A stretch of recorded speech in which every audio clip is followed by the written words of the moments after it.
You back. You really back. Thank you, Jesus. If you back, I'm back. We back.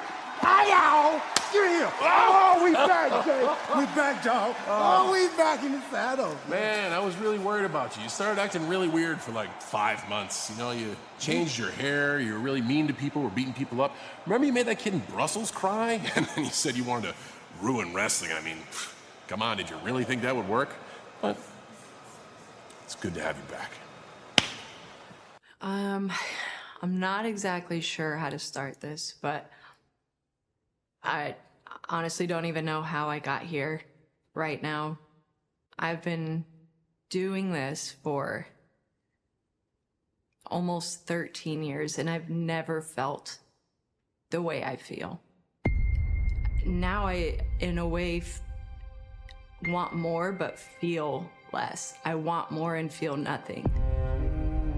I think it's my fault. I think in my process of my whole career, the role model it meant something before I even called myself that.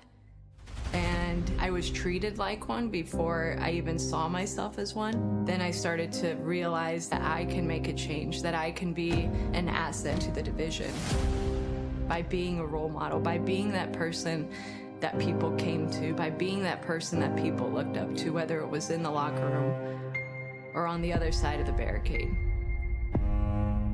And now I'm here by myself. By myself. And I feel everything leading up to where I am right now has gotten me nowhere. I sit here without anything to show you, without a championship, without any wins. In this last year, I can't remember the last time that I felt proud of myself. And it's my fault. It's my fault.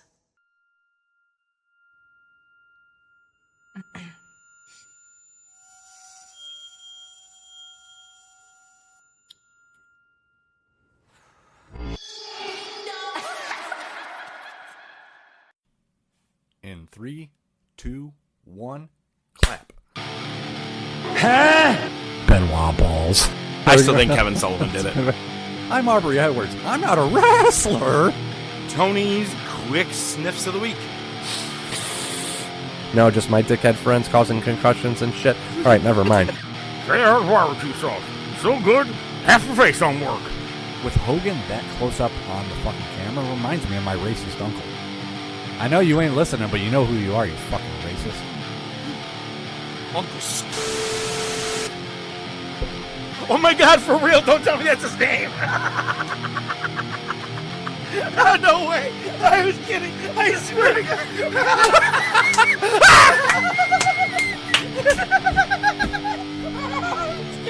That was just the first thing that came to my head. It was the first thing. Welcome to the Top of Wrestling with your hosts ODM and the Professor.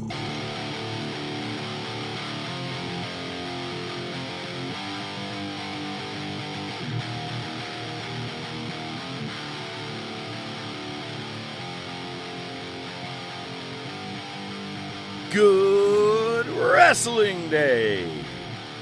It's Wednesday. I am the Professor.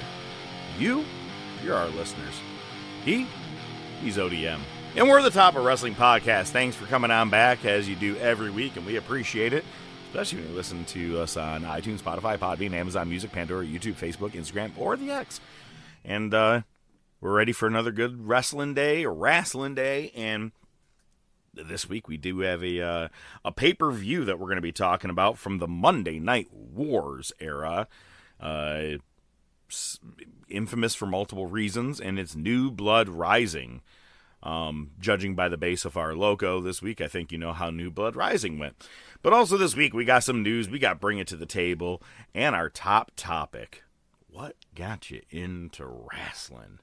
What's the big thing? And it's funny because I know that ODM and I have started at different paths. I believe he was more of the WCW guy. I was more of the WWF guy. Obviously, him being 20 years older than me, I know that he started obviously way earlier than I did. 10, Dick. 10, Dick? Is it 10? Close. Hey, sure as shit ain't 20. You ain't that Are young. you 51? Close. Okay, then it's not Close. 10. I'm 47. Oh, man. You're just... When I was in 6th grade, you were a senior, so I would have thought you were kind of cool. Not really. No. Even back then, I wouldn't have. Man. How are you, ODM? ODM. Man, I'm doing great. It's been a very weird couple days here. My older son, who basically technically only lives here for tax purposes, he has been home. I miss those days. He's been home more the last few days than he has probably over the last month. And my younger son, who just got his driver's license, hasn't been home since, basically. So, because he's been out driving. So it's kind of quiet in the house, which is funny because you're on vacation this week. Yeah. And for me, it was exciting. I opened up the dock. You go, hey, man, the dock's up and running. Usually, I'm the one that fills everything in. I look through and I go, wow, this dude actually got a good amount of notes in here today. I'm like, yeah, he must be on vacation. Pretty much. You never know, though, with me. Yeah, it could be during work hours. It could it's be. The same You thing. never know. Vacation, no work. Well, we can dive into some wrestling news. And this one's funny because it came out, I believe, on Thursday or Friday last week. And it is the WWE Play. They are moving to ESPN. I do like your wording here. Calm your tits. Because everybody was like, are you shitting me? I got to pay $29.99 a month extra just to watch this. If you have, and it's funny because I can't remember which tweet it was, but someone was like, why is WWE not leading with this part? I know, right? Which is if you have cable, YouTube TV, or all these different options. Nope, I've got the list here. YouTube TV actually is not on that list. Oh, no shit. Okay. Yeah, so ESPN clarified to PW Insider that if you have Hulu Live, DirecTV, Charter, Fubo TV, or Verizon Fios, you can access it, no additional cost. So that is the list. Customers of Comcast Xfinity, YouTube TV, Sling TV, and other major cable providers won't have access to the DTC platform, which I don't know what that means. But Alex Sherman of CNBC has reported that Disney is in talks with these cable providers, and they're hoping to have agreements with most of them by the end of 2025, well before the PLEs move to ESPN. So there's a good chance that if you're on that short list, Sling TV, YouTube TV, Comcast, Xfinity, you might be okay by the time they migrate. So, but wait. What about us Spectrum users? Are we going to be... Fuck Spectrum. Who gives a shit? No, I'm just kidding. Aren't you on that? Don't you have cable? I don't even know what No, I haven't had cable in a long time. No, I leech off my parents' YouTube TV. We have a nice give and take with streaming services, so I get their YouTube TV. No, it didn't say. DirecTV is one that was listed. It says Comcast Xfinity, but it didn't mention Spectrum, so I'm not sure where they fall in. It might fall under that category of other major cable providers that they have to update.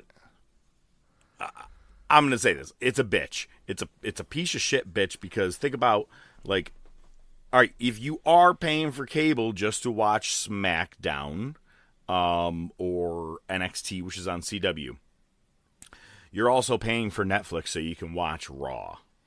And now you have to have another full-blown fucking platform. And if you don't have cable, this, that, or all these other things, it's $29.99 a month. Oh, you need an app for that. I don't like that. Another app, I really don't like that.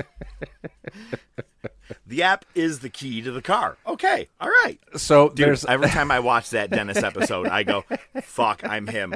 Every time. Oh, you just need an app. I've been to restaurants where they're like, just scan the QR code. Give me a fucking menu. That's one of Mrs. ODM's biggest pet peeves. Oh, just scan the QR code. Yeah, no, see, I don't like that. I don't know. I don't like that. You talk to me, tell me the specials. Right. I agree with Interesting timing, though, because UFC just announced that they're no longer going to have pay-per-views. They're going to have plays that are going to be on Paramount. So TKO is just spreading the love on all these other platforms. We're like, well, we can't put WWE and UFC on Paramount, so let's move WWE over to here. It's going to go to Disney, I'm telling you. And then that goes all the way back to Brother Marty telling me years ago, Disney is going to be the ones to buy WWE at one point. I wouldn't doubt it. If it's on the Disney Channel, I mean, it could happen. This one was kind of freaky. Sad. Yeah, and crazy. Jonathan Gresham, which... loved his wrestling, to be honest with you. But he was in AEW for a quick cup of coffee. They fucked him over and he left. Mm-hmm. And, he was a former Ring of Honor world champion. Last week, admitted that he suffered multiple strokes and was unable to use certain parts of his body.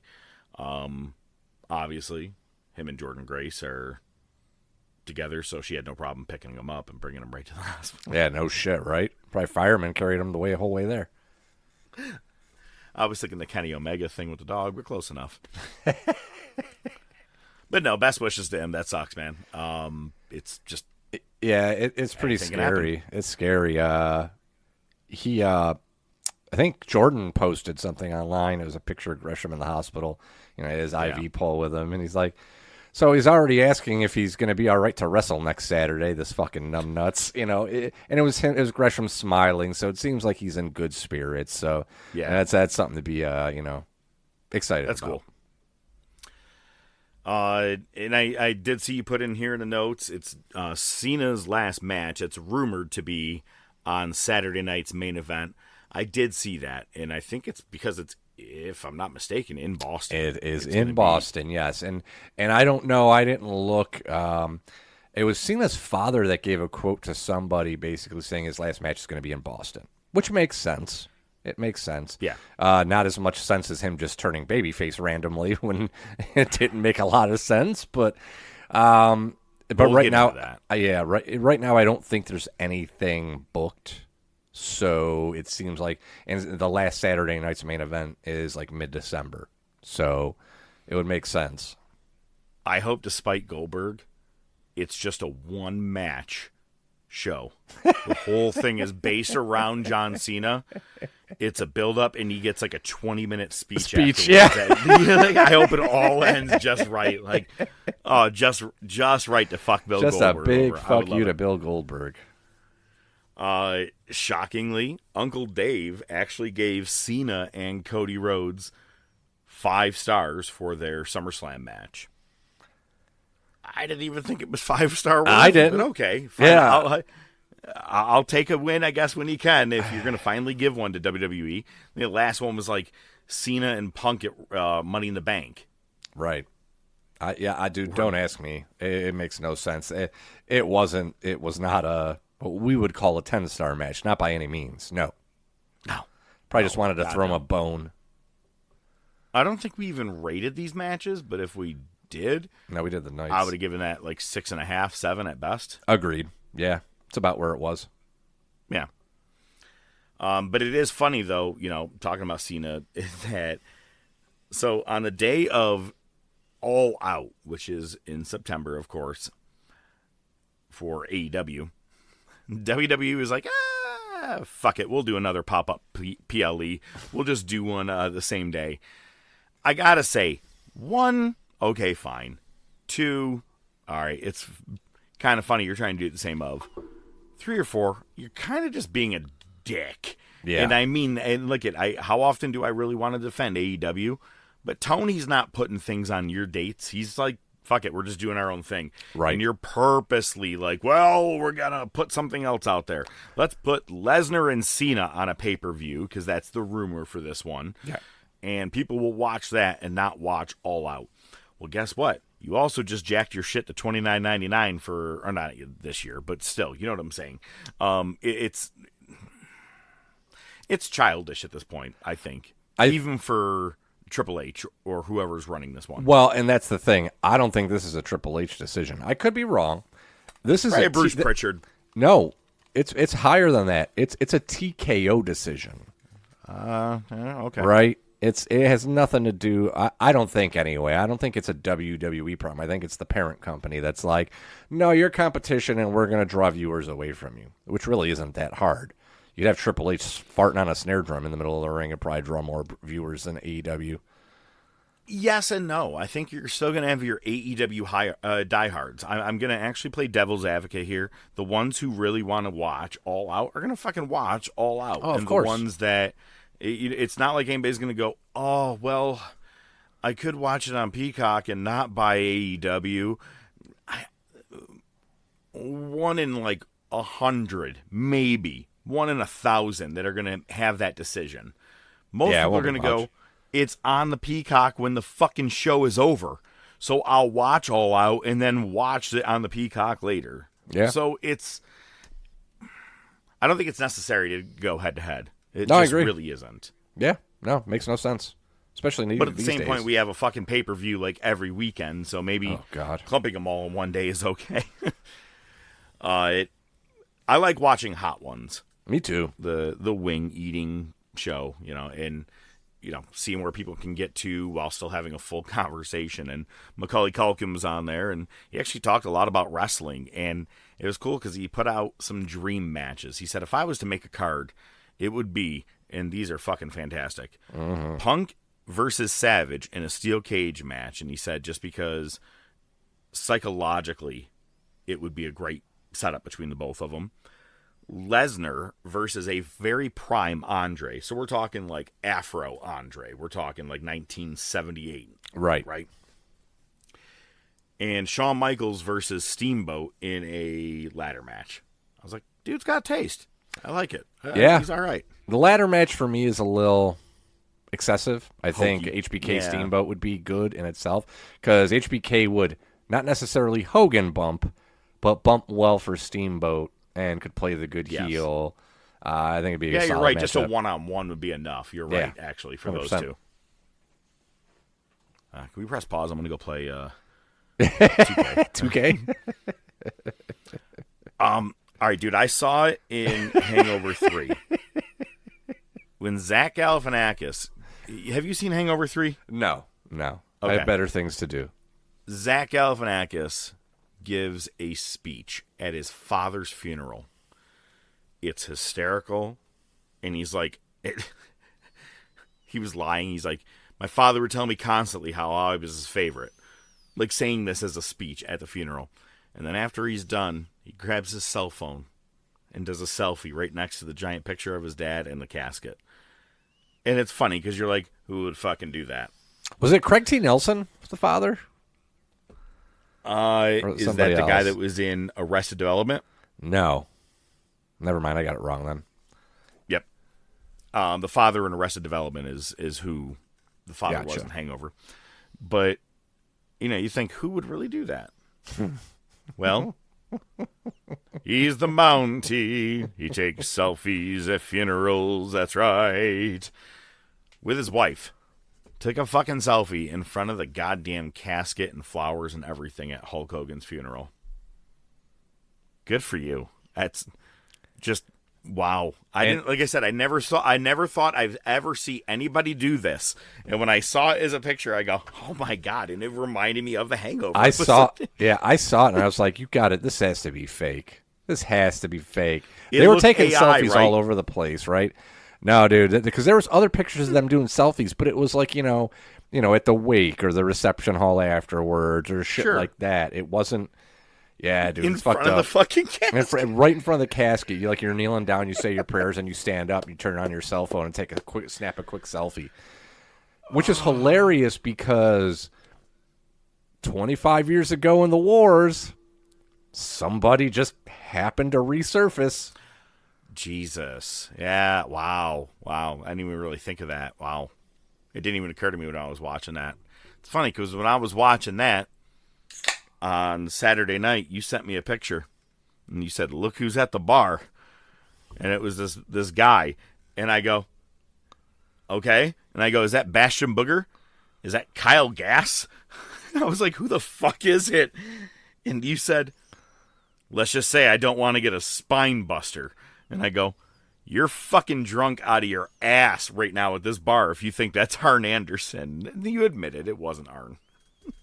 Yeah, it totally wasn't. And the picture didn't do it justice. I was trying to be, like, stealthy about it. But I looked over, and I was like, oh, shit, the glasses, the ball, he's chunky. I'm like, that's fucking Arn Anderson. Yeah. So it was worth a laugh. It just made me laugh because I was like, you go, guess who it is? I was like, I literally wrote first run. It was Bastion Bugger. Yeah, I could see that, actually. Yeah, I can actually see it, though. The picture was that bad. However, my friend, you redeemed yourself very well. Yesterday, I had a song in my head, just a melody, and I could not figure out what the name of the song was, and I could not figure out who the band was for some reason. I was actually shocked when I found out who the band was, to be honest with you. I didn't realize it was them. And it's the first time I've ever sent you a voice memo. And I go, yo, I need your help, like right now. What is this? And I was like, and I go, here comes something different. All right, tell me what the song is. Thanks, man. That's what I sent you. Like, that was actually word for word almost what that fucking voice memo was. It was, and obviously you didn't really give me lyrics. So obviously. But that was the problem with Google. Google didn't accept do. I was at Wegmans. I was grocery shopping, and and I heard it, and I'm like, what the fuck is he on about? So I took a wild stab at it. It wasn't it. And you started giving me a little bit more. I remember I got home and I cracked a beer. I go sit out in the back patio, and I'm like, and after I listened to your voice memo a couple times, I'm like, oh, I completely know that fucking guitar riff. I know that guitar riff. And then it was like, I can hear the voice. Like I said, I know who it is. And it was one of those things where it's like, all right, think about it, stop thinking about it, think about it, stop thinking about it. I was like, I think I know the band.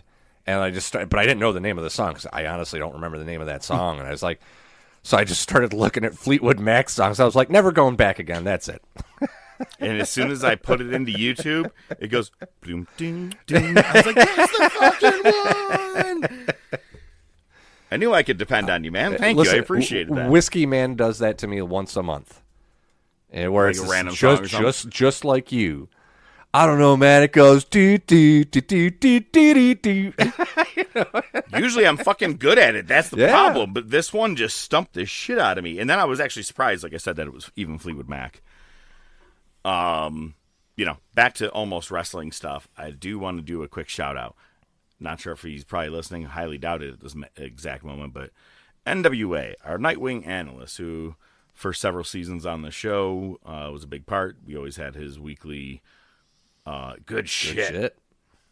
Dude had a heart attack and had triple bypass surgery. He is alive and well, but thoughts going out to him, man. That sucks. I saw it online, and I was like, God damn, this fucking dude. And only a couple years older than me, so I'm like, I'm going to start jogging a bit. You're probably not, but that's okay. Nightwing, shout out. Hope all is well. Take care of yourself, buddy, and hope you get better soon. Yes, sir. So, over in Japan, that New Japan G1 Climax tournament. What the fuck are you at? That was a hell of a segue. Hope you recover from your heart attack, Nightwing. Anyway, over in Japan, they have lots of orphanages there. Did you know that?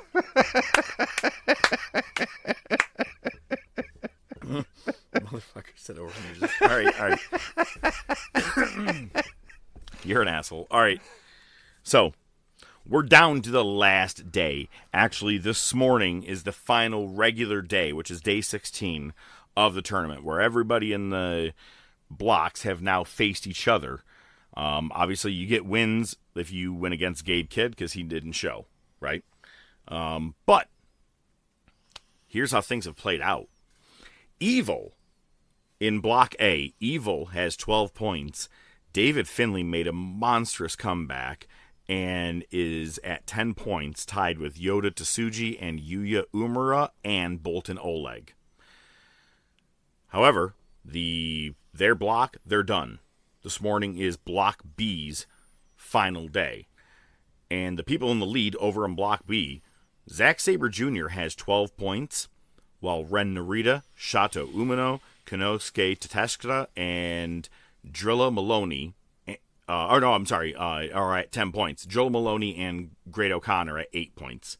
And Yoshihashi. Today, well, yes, but Yoshihashi has been eliminated from the tournament because the people he lost to. Yes. Yes. So Gotcha. even though you have those points, you may be tied with someone. Your losses depended if you lost to someone who's in the lead. Right. It makes no fucking difference. Right. Whoever wins between Takeshita and Ren Narita, will be the one who gets to advance into the playoff round. That, again, is this morning. Same with Shato Umino and Great O'Khan. Zack Sabre Jr. has already secured his spot in the semifinals. The quarterfinals. Both Drilla Maloney and Shingo Takagi must score a win if they want to mathematically stay alive. But people who are automatically in the finals right now, or the playoff finals, which is 8 men, that is Yota Tsuji, David Finlay, and Evil. I think we're going to be seeing, I think Zack Sabre Jr. we know already has made it as well. Between tonight, or this morning, Konosuke and Ren Narita, I really have to say the push they've been giving to him. I really think Takeshita is going to take this one. I really fucking hope he does. Yeah, that was my call. I think I said he was going to face Tanahashi in the finals, which looks like that ain't going to happen. So I'll update it based on the most recent standings. I'll say Finlay versus Takeshita. Yeah. Well, and Tanahashi wrestled his last G1 match ever. Yep. Had 102 G1 wins in his lifetime. God damn. I know, right? But last year's finals, just to remind you, saw Zack Sabre Jr. defeating Yota Tsuji. And the winner usually goes all the way to Wrestle Kingdom and cashes in, if you will, to face the world champion. Zack Sabre Jr. last year said, fuck it, we'll do it in October, won the title. Kind of threw things off, kind of made New Japan even weird, to be honest with you. Yeah. I don't know if they're going to put the fucking rocket on Takeshita. I really would love to see them actually let him go into the fucking finals and win it. But he's an AEW guy by technicality, but at the same point, fucking Jon Moxley won the world title at one point, so it could happen. And this could be just Takeshita's way of being like, get me out of this AEW contract and let me just wrestle in New Japan. You know what I mean? I could even see them having Takeshita win the G1, but not the title. Okay, just as a way to just say, like, keep your eye out on this guy. It's not his time yet, but it's going to be soon. Okay, I can get behind that. With some of our recent injury news, Buddy Matthews is having ankle surgery. That's someone I really wish would just let his contract run out in AEW and just head over where his girl's at. Dude, I think he was the one that it pissed me off the most when they let him go. And he may have been a part of that 2020, like, Black Thursday or Wednesday or whatever the fucking day it was. It bothered me because he was in that tag team that had Alexa Bliss as the manager in NXT. And he was chunky or whatever. And he secured himself by going to 205 Live and stripped the fuck down weight-wise. Looked amazing. Won the title in Australia. Crowd lost their fucking minds. I remember that. Yeah. Then adios. Pretty much. I'd love to see him just get back over there. I think he was doing. It's done nothing being in the House of Black and or AEW. No, it was. We were excited. Then they put him with Black, which at first had some appeal because that was Buddy's last match. It was that program with Aleister Black.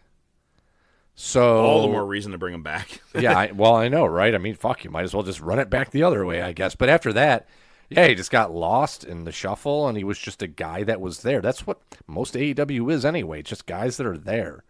That's just guys that are there. It's not due to the screwdriver incident, but Dustin Rose is having a double knee replacement.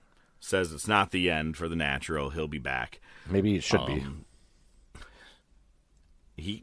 Sadly enough, though, his old school wrestling mentality can still go better than a lot of the guys in AEW because they're all just doing 100%. so much flipping and shit. Like he's doing like storytelling in the ring.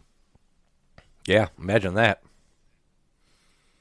I'm going to save the first one to the end, okay? Just so you know what we're talking about. Oh, absolutely. Contract news.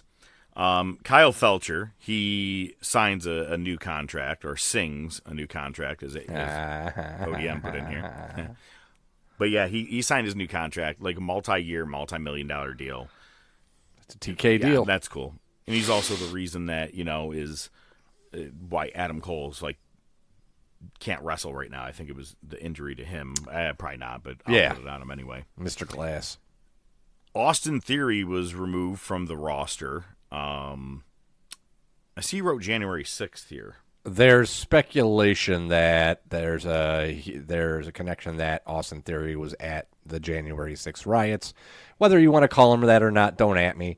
Really? Yeah, I saw a couple things like that. Now, again, I don't know that's actually why, but I'm just throwing it out there because that's what I saw. Oftentimes when I say something like that off the cuff, I don't even necessarily believe it because I can't, definitively say that that's what the case is. But he looks like somebody. That's probably why Vince started to give him a push before he left. Jesus Christ. The egg who got a bigger represented push. January 6th. Yeah. Who got a bigger push, him or the golden egg? The egg. Jake Hager revealed that he's retired from wrestling. 8 years too You didn't need too to tell late. us that, Jake. We knew. We haven't seen you on TV in 4 fucking years. It's fine. We got you, man. The last time you saw you were wearing a fuzzy pink hat. Oh, that's right, the hat. Love this hat. Actually, yeah, that purple hat got over more than anybody. Mm-hmm. And Ashanti, the Adonis. This shit's been in my head for days ever since I saw this thing, and I was like, see my days ago with that. He revealed that his contract is expired, and he is no longer with NXT and or WWE. So maybe he can join Murder Inc. Anyway, but the biggest contract news, the one that is still the most baffling to me, not understanding why Scarlett and Karrion Kross are moved to the alumni page. They're done. First of all, at Raw, cross signs were being confiscated. Mm-hmm.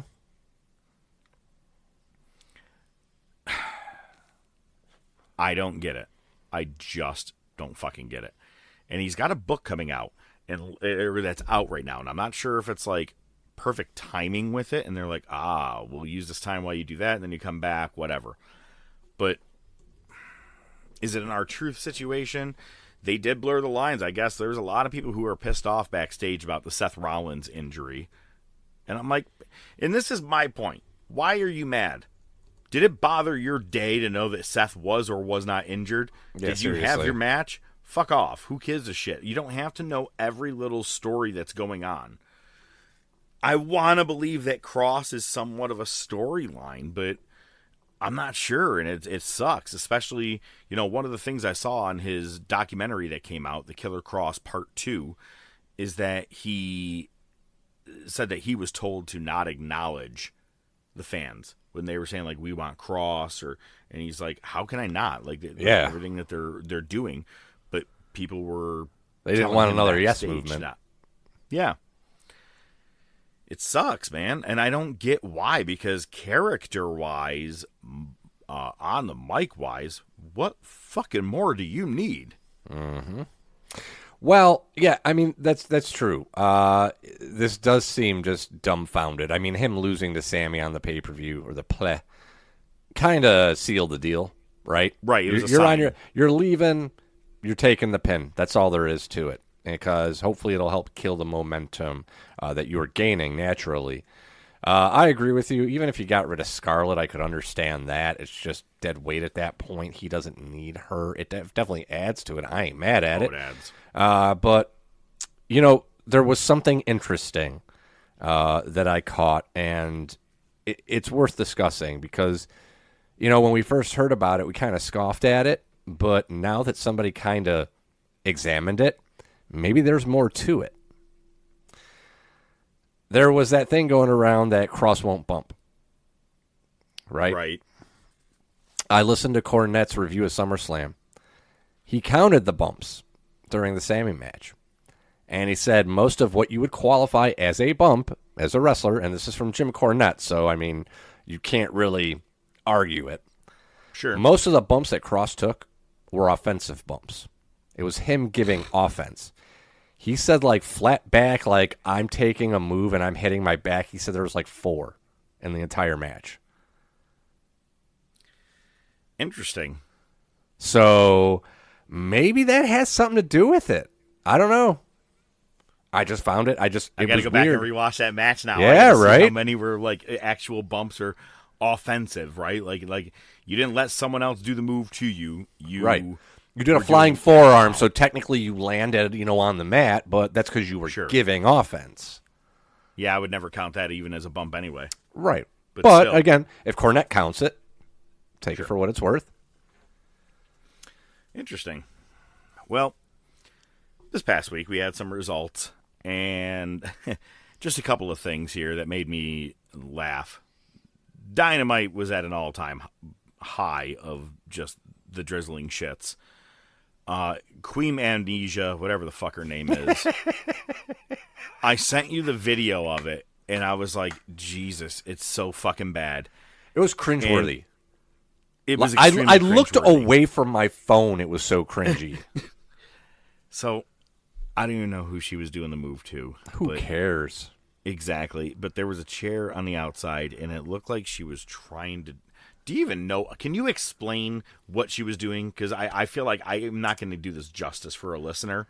I wonder if you can kind of explain what she was trying to do. I don't know. Well, that's the weird thing, because it looked like she was going to do some kind of weird inverted Canadian destroyer. Okay, right? Thank you. That's what it seemed like. Okay. Right, because a Canadian destroyer, like, you jump on their head like you're almost in pedigree position, and then you do the front flip, they come with you, and you hit the pile driver, right? They were back to back, and she went to jump on her opponent's ass like a saddle, and somehow so where flip she her would over. use her legs to pull the momentum and flip the other way. Yeah, Yes. yeah, it was weird, and there was a chair there. But when she jumped on the other chick's ass, she like landed half on it. She slid off, and then she literally threw herself face forward into the chair, but hands first. So she just hit the chair with her hands.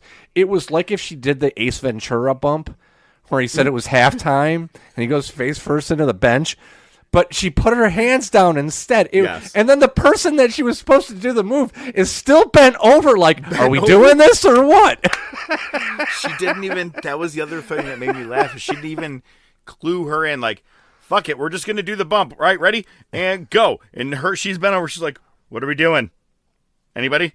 And she doesn't even realize the girl just hit herself on the fucking chair with her hands. It's so bad. We've been watching wrestling so long, and it has evolved to a point now where it is almost like Cirque du Soleil, where you can tell you're good wrestlers because they do everything so naturally, and you don't look at it as a work. You're just saying, wow, that person threw a really good-looking punch. Wow, the timing there was fucking fantastic.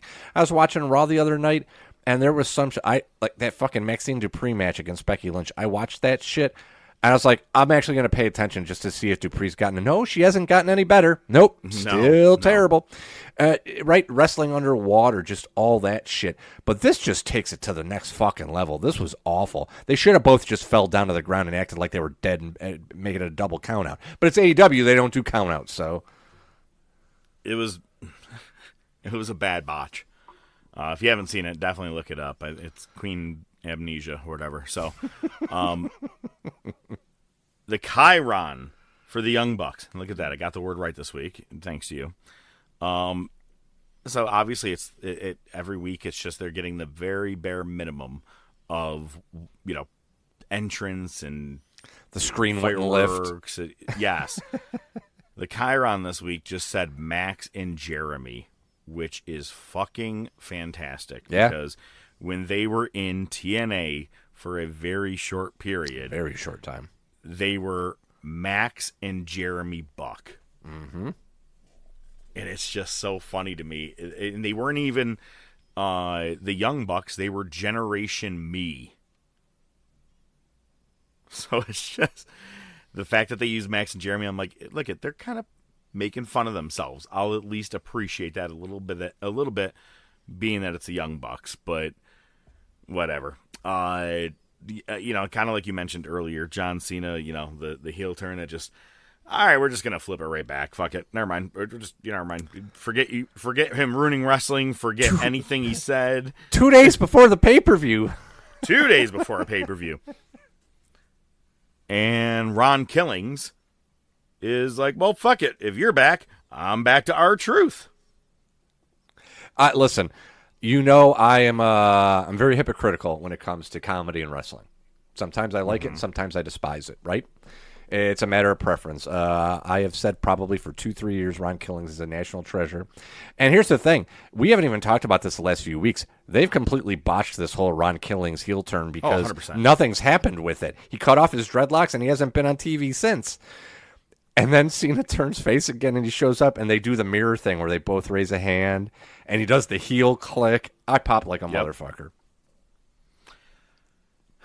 And then, obviously, since the big return at SummerSlam at the end of the pay-per-view, Brock Lesnar takes out John Cena. So, the most natural thing to happen at Clash at Paris is John Cena is going to be taking on Logan Paul. Now, what I've read is that the idea behind that is because they're saving Lesnar because they want to compete with the AEW pay-per-view. Lame if that's the case, but whatever. It is funny. I did see a one thing online today for Cope Edge. It's like, could be a part of John Cena's retirement tour. Facing Stokely Hathaway on Dynamite tonight. Jesus Christ. Oh, shit. That's awesome. Truth hurts. So on Raw, the Steiner math 2.0. You're 47, talking about Punk. Talking about LA Knight. You're 40. Combined, you guys are 100. Fucking awesome. I don't know who wrote that line, but give yourself a pat on the back, because that was pretty good. Probably his uncle said, hey, trust me, just do this, you'll be fine.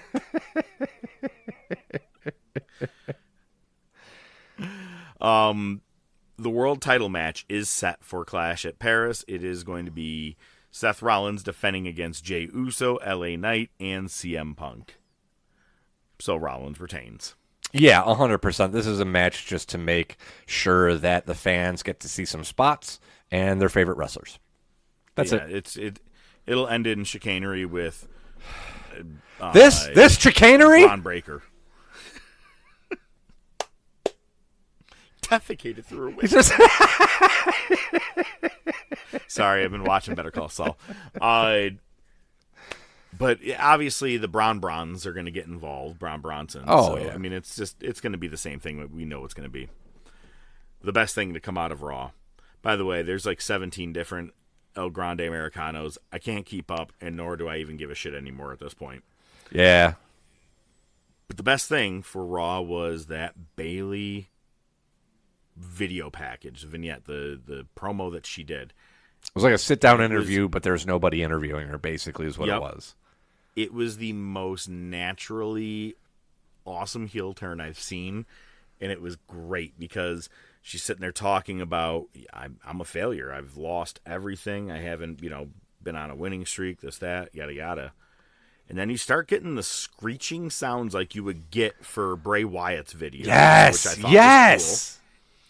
And at the very end, you hear, hello, ding dong, and then they hear the her laugh that she did, and I go, oh my God, she's going back to that, and I'm all for it, because loved heel Bayley. I hope she gets right in Michael Cole's face again and just starts yelling at him. I hope she just goes right back, because 2020, she was one of the very few good things that was going on during the pandemic for WWE. Sasha was all right, but Bayley, you couldn't fucking touch her with a stick. She was awesome every promo. Yeah, no, I mean, I agree with you. And here's the thing, again, going back to the conversation about, certain people not liking wrestlers at all because of their persona, and people who like those wrestlers because you hate them, right? Bailey was that for me. Bailey was, it was like that whole Hello Ding Dong thing. It was like, I'm going to punch you, and not in the cool way that I wanted to punch you before.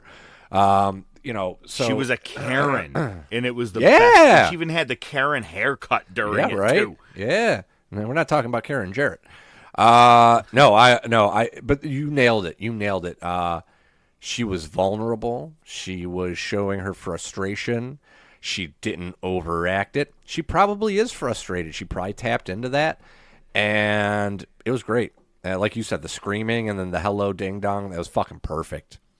But even like the video promo herself, it looked like she was literally having like migraines like or a something. mental break. Yeah, like the way she was looking in her head or looking in like how she had her eyes closed and she was moving her head.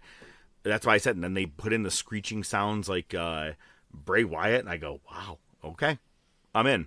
So she keeps reinventing herself. Charlotte is the same. Becky Lynch, besides the man, is the same.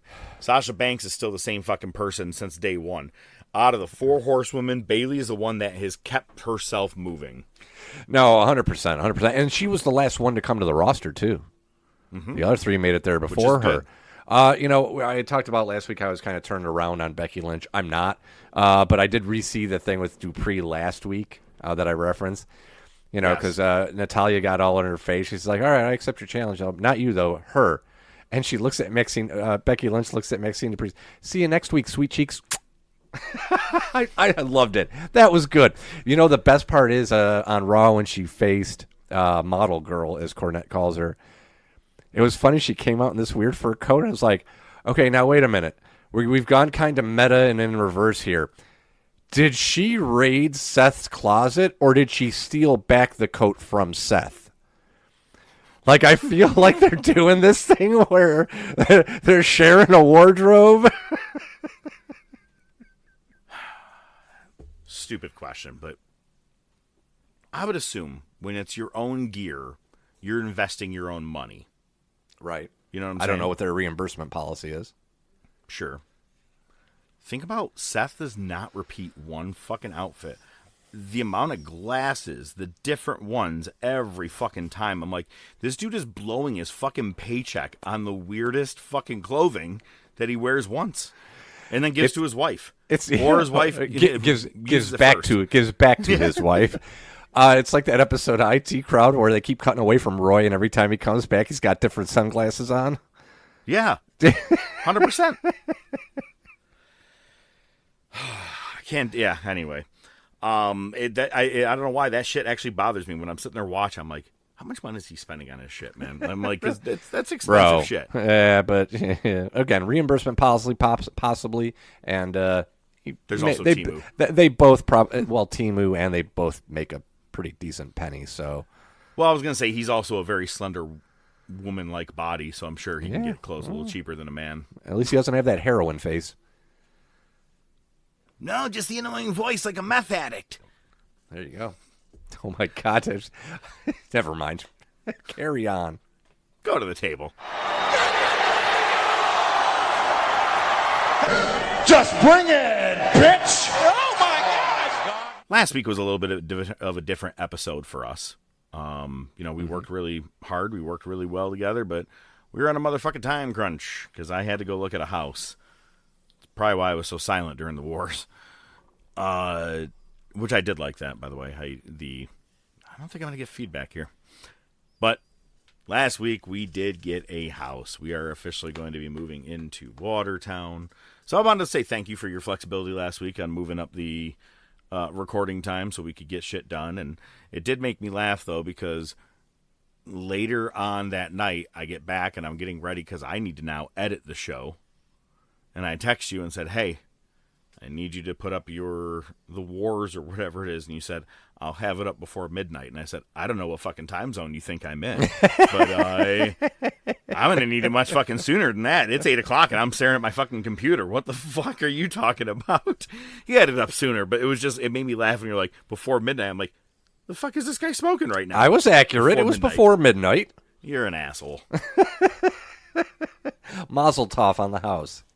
Thank you. So What's you're your good. table So, bringing? no. So you're. That's it. That's where you're going to be at for the foreseeable future. For the next couple of years, man, I'll be living in Watertown. Yeah. Very nice. Very cool. Yeah.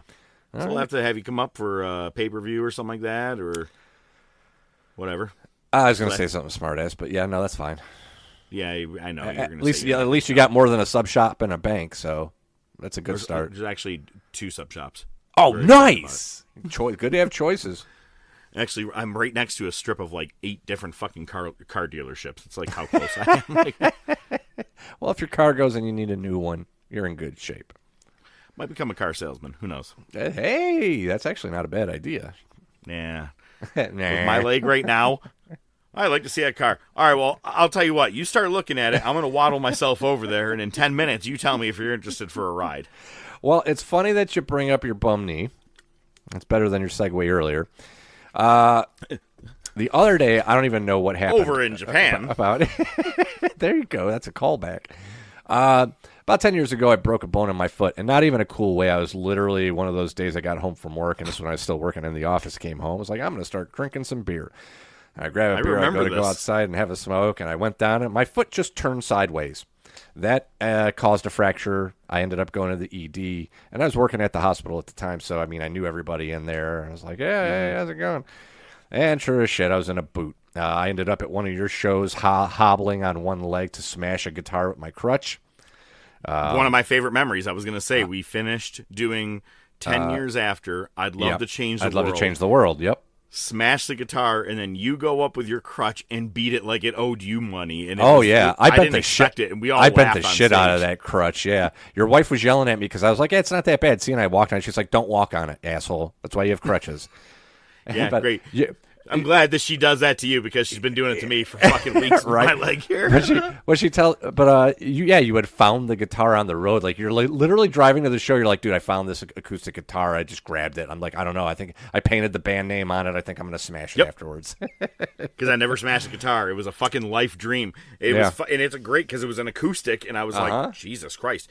It looks like it was my guitar, and I smashed it right on that stage at California Brew House. Yeah, it was great. It was Man, great. the 7 people went wild that night. Remember there's that guy, he had 2 hookers with him? I think it was their pimp. Yeah, and then he tried taking the fucking guitar, and he goes, it's mine. And I go, motherfucker, it's technically mine. I'm giving it to someone over here. And then we end up hanging it up at one of our, I think, actually my house for a while. Like, there you go. Hung up in the basement.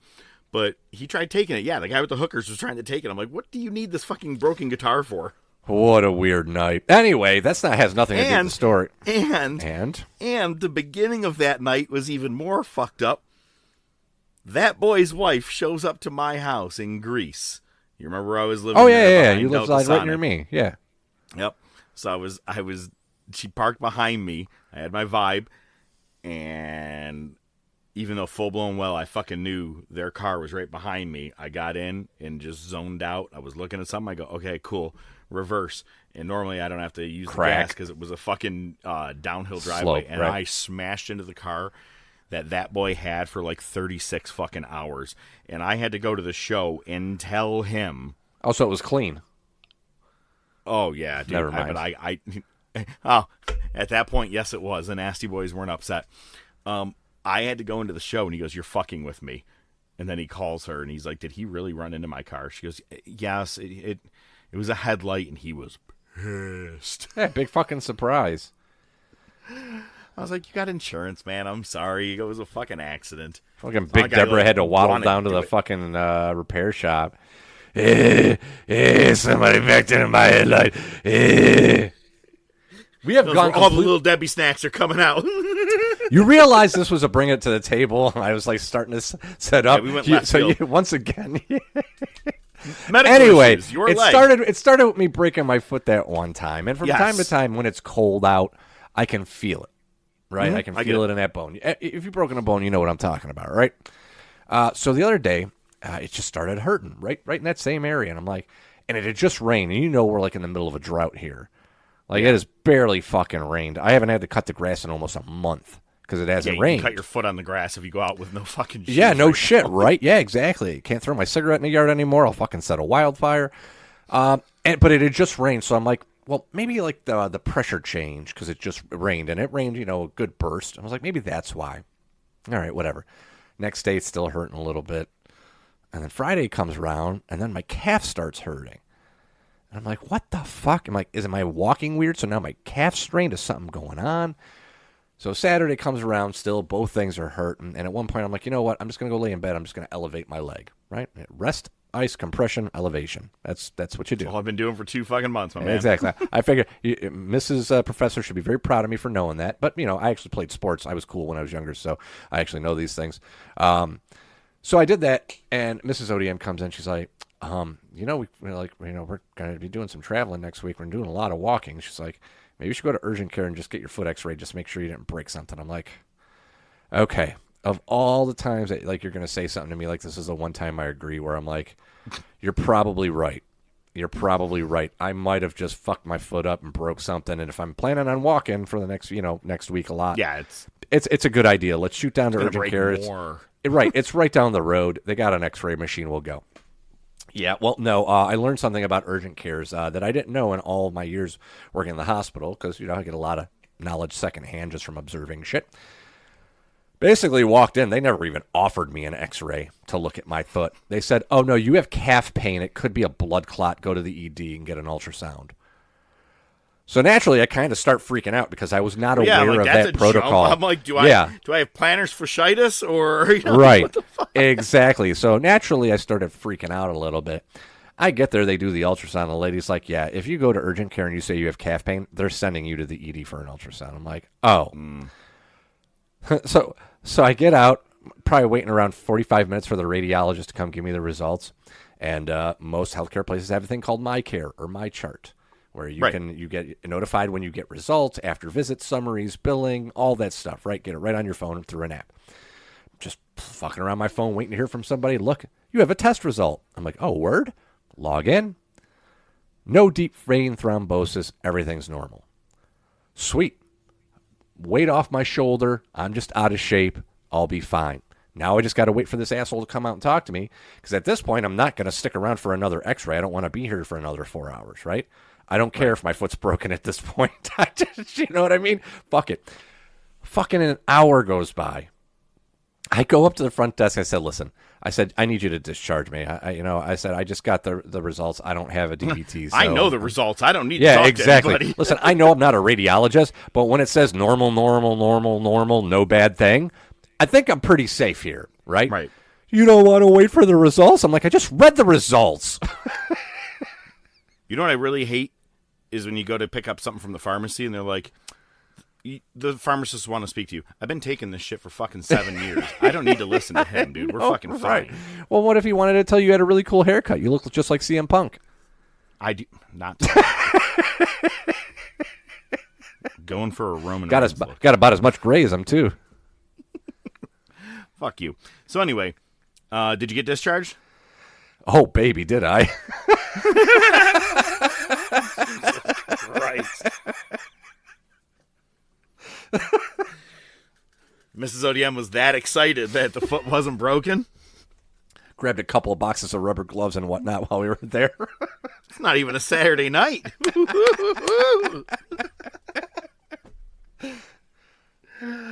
Oh, shit. If it's like this, I can't wait. Let's go to the wars. Monday Night Wars! What the hell? Look at that! A toe slam! My God, what committed to this? The Big Red Machine assaulting his own brother, for God's sakes! I don't understand this!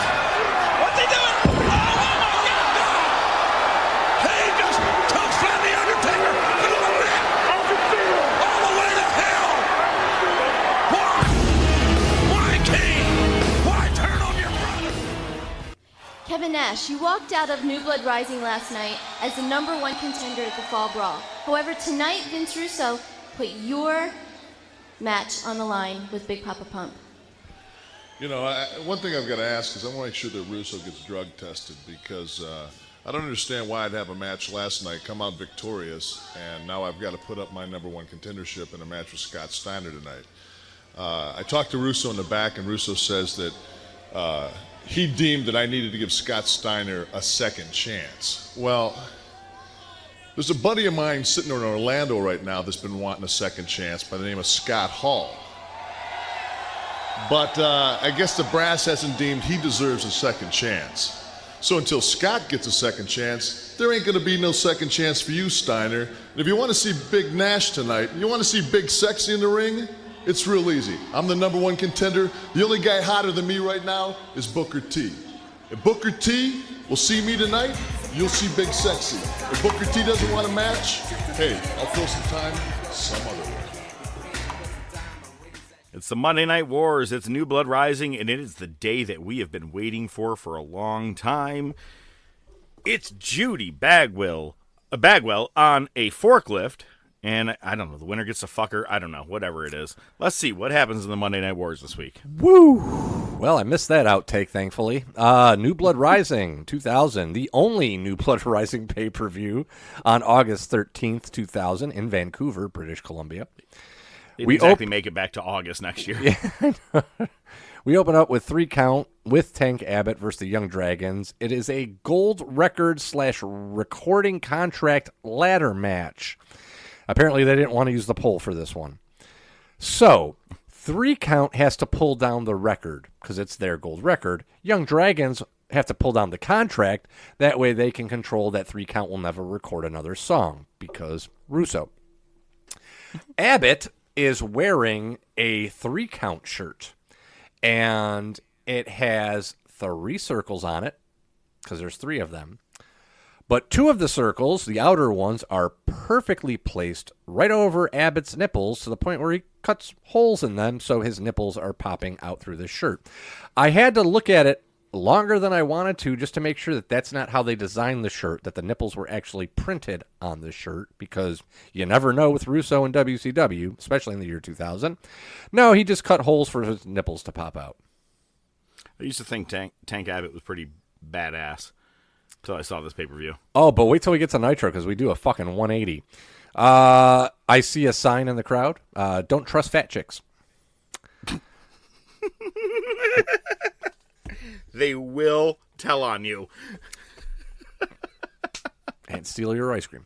Then Tank Abbott just starts singing with 3 count, their new song. Great. This match was spot, spot, spot. The best part is Abbott is just chilling on the apron like he's waiting for a tag, even though he's not in the match. He argues with the fan. And then this is where things get very Russo-ish, because one of the Young Dragons grabs the gold record. But you just told us for them to win, they needed to grab the contract. Okay, 3 count drop kicks the ladder. The record goes flying through the air right into Abbott's hands. So 3 count wins, right? No, the match goes on, then they go up and 3 count gets the contract and then they win. Sure. Filthy Animals are in the Cat's office. Cat kicks them out. The Animals want to ref the tag title. The mouse. The mouse, yeah. The Animals want to ref the tag title match tonight and in return get a title shot on Nitro tomorrow. And they say, hey, Cat, we can guarantee you a win against your match against Muta tonight. Disco says, word to your mother. Cat says, Disco, get the hell out of my office. Once again, the Cat is the best thing on WCW television. Sadly. So next we get Great Muta versus the Cat. Tigress comes to the ring. Cat distracts the ref. Tigress comes off the top rope with a chair to Muta. That only gets a 2 count. And then Cat gets the win after that. Unfortunately, I'm guessing this is pretty much going to be match of the night. So I want you to bear with me here, okay? Next, we get Positively Canyon versus Buff Bagwell in a Judy Bagwell on a pole match. And I need to say it that way because that is how the match has been advertised, is that it was going to be a Judy Bagwell on a pole match.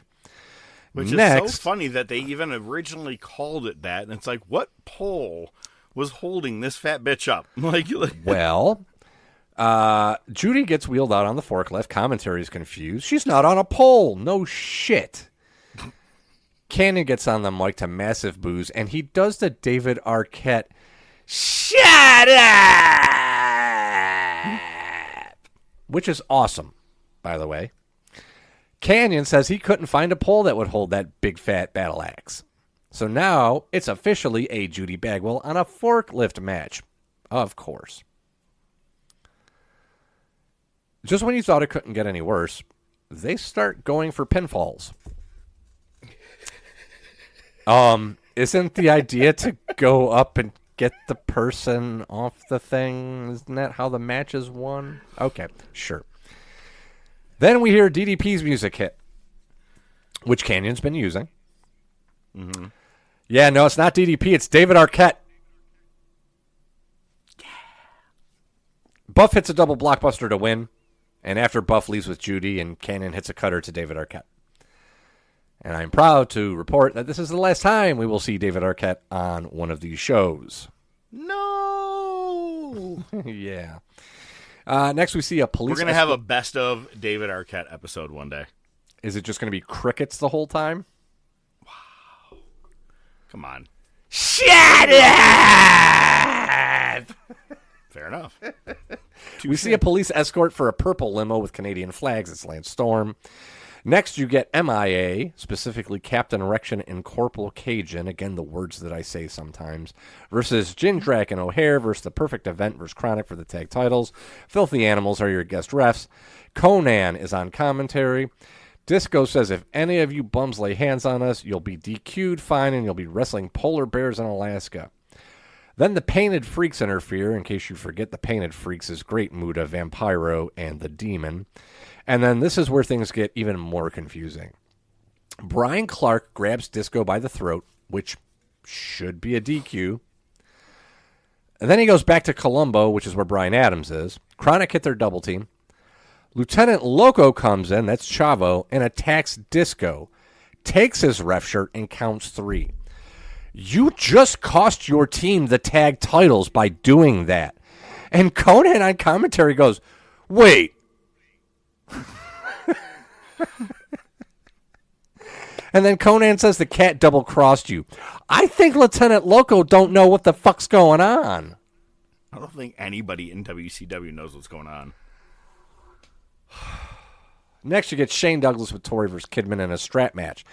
But Shivani makes it clear this isn't your typical strap match where you drag your opponent to 4 corners, you whip your opponent with the strap, and you win by pinfall.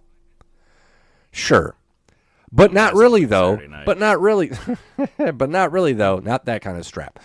Because at one point, Douglas is hanging Kidman by the neck, and Torrie gets in the ring. The bell just rings. Vito makes the save, and Douglas powders. And then Reno comes in and attacks Vito. I don't think they announced a winner for this. Nope, they did not. By the way, you texted me this past Saturday night. You're like, have you watched New Blood Rising? I said, gonna be doing it tonight. And about halfway through, I wrote, yo, this pay-per-view is really fucking killing me right now.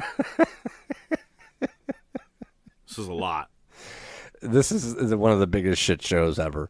Booker arrives to the arena. He's still selling his knee injury. He gets attacked by Jeff Jarrett. Jeff Jarrett slams Booker's knee in the car door. Says, you ain't going to make it, boy. Again, with the boy. You lay off of that. So next is Major Guns versus Miss Hancock in an ROTC match. Because, get it, MIA, it's all military and stuff. It's really just a mud bath match, but it actually starts in the ring, and they have a wrestling match. Torrie selling is good and terrible. Take that for what you will. They fight up to the mud pit. They're starting to rip each other's clothes off. Miss Hancock just starts rubbing mud on her tits, and then she gets stomach cramps, and Major Guns pins her. And then David Flair comes out in his dress pants and his shirt and his tie, jumps right in the mud just to check on Miss Hancock, and they get a stretcher. She had the bubblies. The BGs. Next, you get the broad with the Painted Freaks. Muta randomly starts gagging, probably on all the fucking spray that is accumulated in his mouth at that point. I was going to say the capsules. Yeah. Condoms. I've been poisoned by my constituents. Would you care for a nice egg? Vampiro cuts a promo on Sting and says, tonight's a test for the demon. We see Miss Hancock covered in mud being stretchered to the ambulance. And at this point they say, Just ladies and gentlemen, just to let Stacy Keebler is actually her name. She's been with us for quite some time, and they're just overselling it. Hudson using his favorite line. This wasn't on the format. This is we are at peak Russo work shoot. You know, let's cater to the marks and try to pull a TK on them, I guess. I don't know. See, what you got there is you got mud up the cunt. Everybody riding here gets mud up the cunt. My cousin Vinny. Yeah. With the word cunt added. How's your Chinese food? I don't know. Breakfast? You think? All right, I'm with the format. Demon versus Sting is next. Sting repels from the ceiling and wins in about 2 minutes. Painted Freaks jump him post-match. Chronic makes the save. And Brian Adams says, hey, you guys want a title match tonight? Sure, why not? Next, you get Mike Awesome versus Lance Storm for the Canadian Championship. Talk about somebody getting shit on. Listen, I never was a huge Mike Awesome fan, but they brought this guy in as like some indestructible force from ECW who was the ECW champ. And he's on his second gimmick, technically his third gimmick, because first he was just Mike Awesome. And then he was the ambulance guy, and now he's the fat chick thriller, and he's still got another gimmick to go before this all ends. I think it has to do with what was his real wrestling and character ability. I mean, all it was you know, he was a killer. He was a hoss. Yeah, but his legacy was just him and what was it, Masato Tanaka, right? They're fucking they're big brawls. I don't know. I was never really a big Mike Awesome guy. Me neither. Maybe it's because of the multiple gimmicks, but yeah. Yeah, but they didn't do him any fucking favors. Lance Storm, because again, they're in British Columbia, they're in Canada. Storm gets the Goldberg entrance. I saw a Canadian flag that was in the crowd. Somebody had drawn it like on a piece of cardboard or like a poster board, but instead of the maple leaf, it was a pot leaf in the middle. Clever, liked it, dug it. Chicken nuggets. And then Lance Storm says he is invoking Rule 23B, where he can name a special ref, and it's Jacques Rougeau. He did a quick selfie on the way to the ring to the most recent death person. You know, before he's like, hey, Jacques, you're missing your cue. Sorry, I was thinking about when Hogan dies, I'm going to take a selfie in front of his casket. The best part was they're in British Columbia, no pop. Because no one knew who he was. Nope. He wasn't in the Mountie uniform or the Fabulous Rougeau uniform. So everybody's like, the fuck is this guy? Pretty much. Canada plays. Awesome botched. He slipped off the top rope, recovered well. Commentary made sure to point it out. Awesome hits a powerbomb. Storm gets his shoulder up at either 2.99 or 3.1. Either way, the ref counted 3. The bell rang, and Rougeau says, no, that was 2. And the other ref is like, no, Mike Awesome won. Rougeau calls out the Canadian wrestling rule book and tells Pinzer, and Pinzer gets on the mic and says, well, according to Canadian rules, the must beat an opponent with a 5 count. Awesome locks in a dragon sleeper. Swear to God, I started laughing out loud when I saw this, and I was like, yeah, no, that makes sense with this company. I mean, we're on par, but why not mid-match? By the way, 5 count is the number. It's like Kingpin. Everything you guys do, we do 1.5 times better. Oh, it's horrible. Awesome actually locks in a dragon sleeper, which I was impressed by that. Storm taps. But Rougeau says, no, a championship match in Canada, you can only win by pinfall. So Awesome eventually wins on the 5 count, and then Rougeau has another protest. After a man is beaten by the 5 count, he has a 10 count to answer the bell. Storm answers it. This actually could have been match of the night if it weren't for all the bullshit. Before all the bullshit, 100%. It was a pretty decent match. Yeah. Storm and Awesome go through a table. Rougeau talks to Pinzer and says the first man standing at 10 is the winner. So Rougeau goes in the ring to count with the other ref. And while the other ref is looking at Storm, Rougeau takes out Mike Awesome. Storm retains. And then, since we're in Canada, let's bring Bret Hart out. And he hugs Storm and Rougeau. This is the start of something. with randomness all through it. We'll get there when we get to Nitro. Mm-hmm. The Broad is with Kevin Nash. They bring up the fact that Goldberg had an accident, a motorcycle accident yesterday. We haven't seen him tonight. Okay. Vampiro and Muta are facing Chronic for the tag titles out of nowhere. Then the Harris brothers show up and go after Chronic, and Muta hits a moonsault for the win. The Painted Freaks are now the tag champs. I didn't have, in the year 2000, Great Muta winning tag titles. I did not either. But I will tell you one thing. No matter what, even all this bullshit aside, Great Muta's still probably the best wrestler in WCW at this point. Oh, no, he is. That's the fun part. He's just getting paid a shitload of money to just show up weekly and deal with their bullshit. So next in another Russo special. Then he's going to go over in Japan. That was a little bit of a callback. It was a try. Yeah, I know. I got you. Oh, meanwhile, over in Japan, he's kissing Muta, swapping spit, or Nakamura. Anyway, in our Russo special of the night, it's Nash versus Scott Steiner versus Goldberg for the #1 contendership for the world title. Goldberg's music doesn't Wasn't play. that Great Muta that spit on a baby? Hey, baby. I'm sorry. I forgot, but wasn't it was an like episode logo. No, he just found a baby and fed him the mist. I don't think he spit on him. Okay. One's better than the other. But it just it is. Hey, It baby, is. here's some mist. Like a baby bird. Oh, that's a good one to go back to if y'all are looking for a past episode. All right, go ahead. Sorry. Goldberg's music plays, but he doesn't come out. He eventually runs down to the ring. His ribs are taped. Nash sets up the powerbomb to Goldberg, and Goldberg just shoves Nash back and leaves.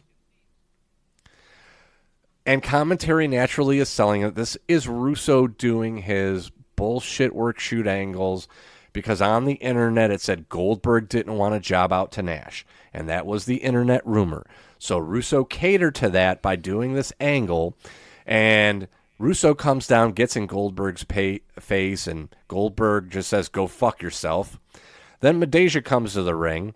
Goldberg, commentary is openly talking about Goldberg not being willing to go up for the powerbomb. Anyway, in the end, Steiner goes up for the powerbomb, and Nash wins. Fucking Russo. Main event, it's Jeff Jarrett versus Booker T for the world title. Booker goes for the spin kicks, and Jarrett hits a guitar shot to the knee. Figure 4, Booker gets to the rope. Jarrett goes to use the title, but Booker ducks. Jarrett hits the ref with the title. We get a bookend to Jeff Jarrett from the apron to the floor through a table.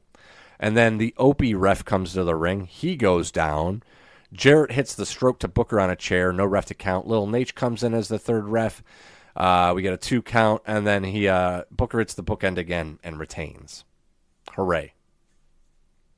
It's the longest reigning champion in WCW the entire year. Probably so far. After these messages, we'll be right back. Welcome to Camp DeAndre, where we raise your kid like they did in the good old days. I whoop they motherfucking ass. An affordable summer camp for only $5,000. Plus, gratuity. $5,000 to get in, $5,000 to get that little motherfucker back. You gonna go in a kid, you gonna leave a man. They ran out of water, so DeAndre gave me Modelo's.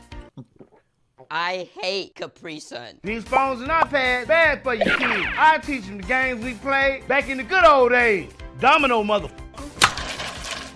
I hate kids. What I told you. Bring your ass here. Bring your little Chinese ass here. I don't give a damn that you know karate. I'll f you up, you ain't your dad. Quit jumping on the goddamn bed. We ain't got no insurance. My dad's a pussy. DeAndre could beat his ass. My dad never gave me a prostitute, called me a cracker. Fuck Sonny D. I see he can suck my... We only hire the utmost professionals to watch your kids.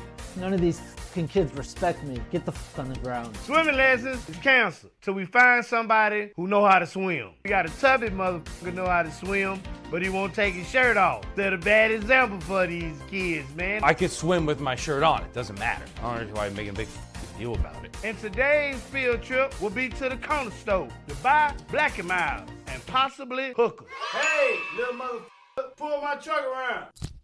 I don't know how to drive. Hey, figure it out then. Okay. For arts and crafts, I'll show you how to roll a blunt. this is Bubba Kush, Mr. DeAndre. Yes, sir, it is. You know that's right. Sending your kids to the Boy Scout where you can learn to tie a knot. Send them to Camp DeAndre where you can learn to load a Glock. Safety first. Bang, bang, motherfucker. Goddamn Boy Scouts. Boy Scouts ain't shit. DeAndre, I'm bored. Hey, man, go play with this. Make sure you cock it first before you use it. Yeah. Yeah, DeAndre rules. Gave him a gun. Today's activity is dodgeball. Except we don't use dodgeball, we use bullets. Like they do in the streets. Stand, little motherfucker. Stand. Respect, discipline, self-defense. Yeah. We also got a fight club. We call it Fat Camp. But we just make them chunky motherfuckers fight each other. This is DeAndre. Tyrone smells like cigarettes. Hey, man, y'all both weigh the same. 135 is 135. Get tattooed. Man, we charging $50 a ticket for these motherfuckers, man. Half that shit go to the lawyer because we ain't trying to get caught. But people love to see kids fight. Make sure your kids are potty trained. Because if they doo-doo on themselves, we throwing that little motherfucker away. But we don't do doo-doo. Today's arts and crafts, we making fake Jordans. My fingers hurt. Your ass gonna be hurt too. Remember, kids, what do snitches get? Stitches. Correct. This idea was submitted by Angelica from Georgia. Submit your idea right now at hiredeandre.com. Hashtag not a sponsor. But wait, there's more. Nitro, August 14th, in Kelowna, British Columbia. I've never heard of this place before in my life, but that's where they are. They're still in British Columbia. It's a cold open. Russo and Tank Abbott are in the ring.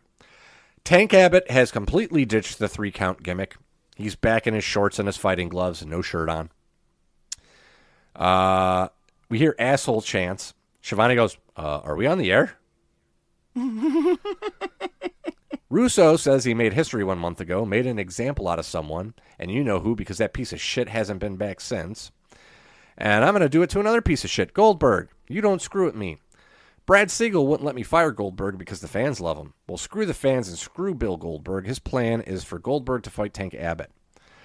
Goldberg thinks if this world were real, he could beat everybody. Shivani with quite possibly the line of his entire fucking career. What do you want me to say? I'm not calling this.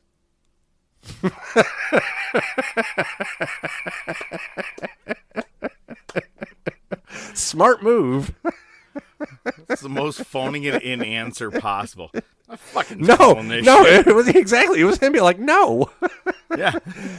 Fucking Russo just gets bleeped a lot. Shivani asks, what do I do here? And Russo motions to him, go to break. Back from break, we're still doing this. Cameras on commentary. Shivani looks dumbfounded. He has his hands out to the side. He's like, what do you want me to say? Russo grabs Hudson's headset, starts screaming, show the damn fight. And we cut over, and Goldberg and Tank Abbott are fighting. I'd be so pissed off if I was the fucking crowd. Be like, I haven't seen shit in 20 minutes. Goldberg gave Tank Abbott the Bret Hart treatment with a super kick. He fucking laid that fucker in. Russo starts taunting Goldberg. He's getting bleeped the whole time. Russo flips the announce desk at Goldberg. Shivani says, that's it. I'm getting the hell out of here. Russo goes to throw a chair at Goldberg. We cut to break. Fucking Crash TV. Back from break, half an hour in, they actually start talking about the show. Russo's booked Nash vs. Steiner for a #1 contendership match again. And Jeff Jarrett was booker for the world title again. Next, you get Shane Douglas and Tori to the ring. Douglas cuts a promo on Kidman. Says there's somebody else here that wants a piece of your ass. It's Reno. So Kidman and Big Vito come to the ring, and I guess we get a tag match. Vito gets the pin on Reno, which makes sense because Reno just debuted. You know, why have him win? Douglas goes to cuff Kidman to the corner, but Vito makes a save and cuffs Douglas. Then the Perfect Event and O'Hare and Jindrak come in. They're all wearing blue jeans, and Reno joins them. Commentary has not used the stable name yet, but this is the formation of the Natural Born Thrillers. Mm-hmm. Which a lot of these guys actually ended up in WWF. They did. and most of them didn't last after like 3 months. Filthy Animals McMahon saw it, and he was like, beefy men. Yes. They got in the ring, and he's like, can't wrestle. The Filthy Animals are in the Cat's office. Disco tells Cat, hey, man, I was on this VH1 show. I want you to play a clip. Cat throws the VHS off to the side. He's like, anything to get you out of here. And they want to keep working with the Cat, so they give him a gift. It's his own personal assistant, Mrs. Jones. And then Disco says, word to your mother. And Cat goes, word to your mother, your ass out of my office, Disco.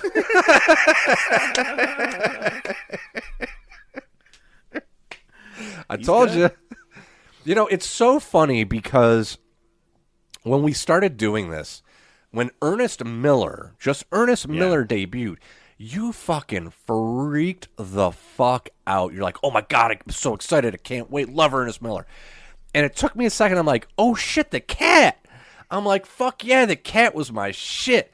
And it's just so funny now. Man. Yeah, dude, the absolute man. Love him. We see David Flair. He's wearing the same clothes from the night before, still covered in mud. That's dried up. And he's incoherently mumbling. Major Guns comes up to him, asks about Stacy Keibler, and Flair just walks away. We come back from break. David Flair's in the ring. I just don't know what happened. David Flair is cutting this rambling promo that goes nowhere, and the whole time, commentary's just talking over him.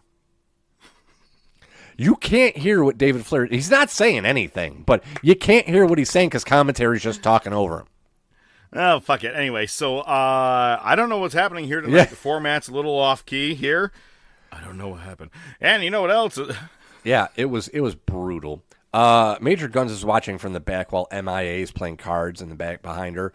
And she says, I got to go see him and console him. She says, I'm sorry. She does the fake crying. I kicked her in the stomach. I feel it's like my fault. And David starts freaking out. What did you do? What did you do? What did I tell you? What did I tell you? What did I tell you? Take this fucking mink coat and get the fuck out of here. I don't care what you fucking do. Get the car. Get the fuck out of here. It was just bad. Wait, do you think they're trying to play the she's pregnant angle? That's exactly what happens. And they hug, and David does Ric Flair's strut. And I've never seen this angle, to be honest with you. That's the segment. Yeah, no, she's pregnant. Stacy Keibler comes to the ring. She's perfectly fine, and she says she's pregnant.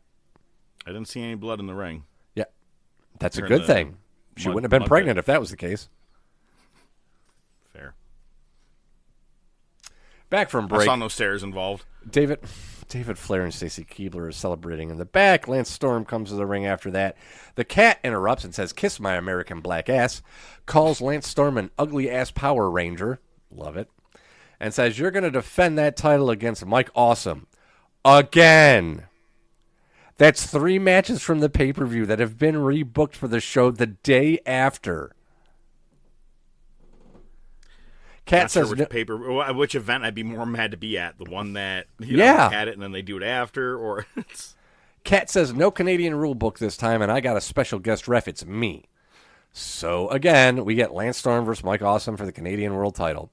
Cat's about to count 3 for Awesome, but Jacques Rougeau comes in as a ref, dressed as the ref, breaks up the pin, and then Pierre Ouellette shows up.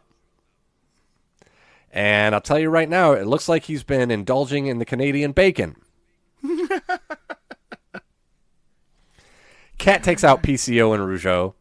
Then Elix Skipper, who commentary just assumes we know who that is, shows up. Right.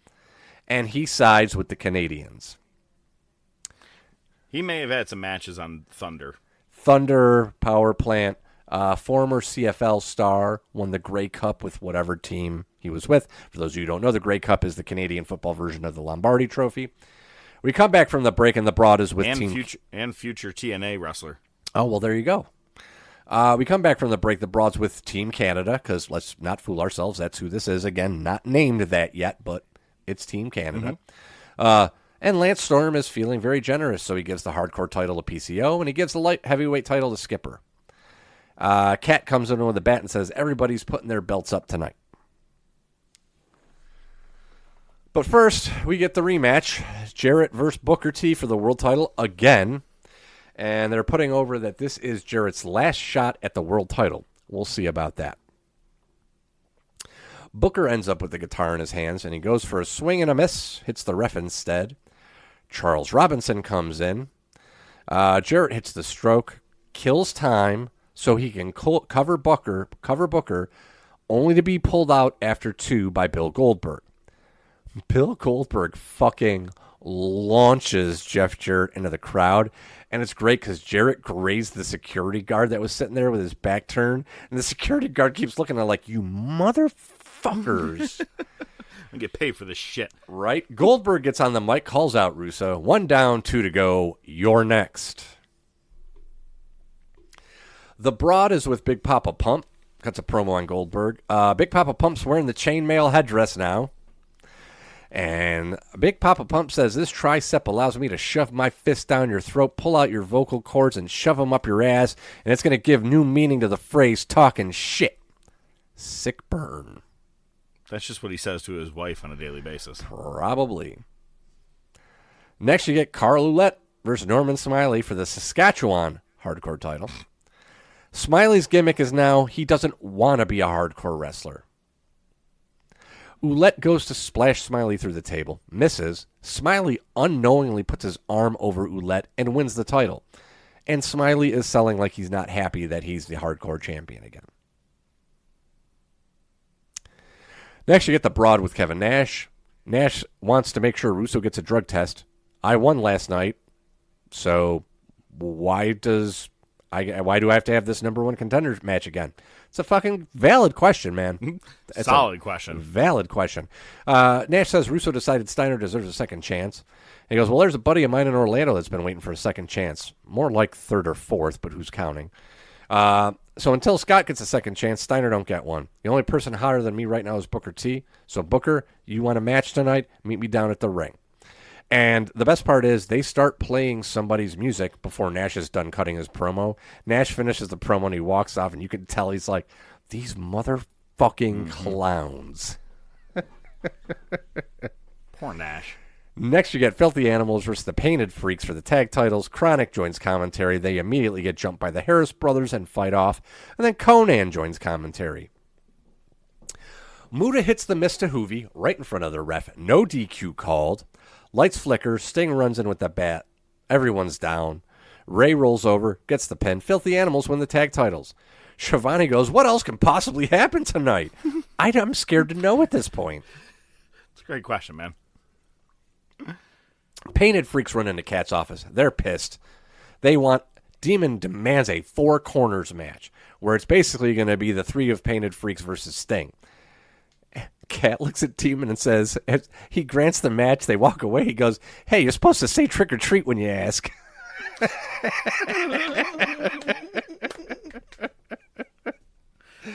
I told you. The best. Primetime Elix Skipper, that's his nickname, Primetime, is facing the Kiwi with Papaya for the Cruiserweight title. Primetime retains using a foreign object. Commentary says it was the Grey Cup's ring. Kiwi tells the ref Skipper that, hey, man, he hit me with a foreign object, and he beats up the ref. Hooray. Next, you get Sting versus the Painted Freaks. Sting locks in a deathlock to Muta. By the way, why couldn't we just get Sting versus Muta? Because logic isn't exactly what Vince Russo was all about at the time. Anyway, Demon decides to turn on Vampiro. The 4 of them brawl back. And then Demon murders everybody with a baseball bat. Main event, Nash comes to the ring. He's got like a cardboard box with him. Says, hey, I see a bunch of Scott Hall signs tonight. WCW says he's too dangerous for live TV. So I figured I'd have a conversation with him anyway. And he pulls out a Scott Hall cardboard cutout and kind of interviews him. How many people want to see Scott Hall back? Big Pop. And he says, well, the people preventing that can kiss my ass. Live TV, ain't it beautiful? He says, all right, Booker, I'm done. Let's do this. There is 1.5 minutes left in the show. Booker comes out. Steiner comes in from behind, attacks him with a lead pipe, then Nash. Then Goldberg gets on the Tron, has Medeja by the hair. Sets up the jackhammer, but the feed on the Tron cuts to the Nitro logo. Steiner runs to the back. When he gets there, Medeja's been put through a table. And we end another Nitro with somebody yelling, Goldberg!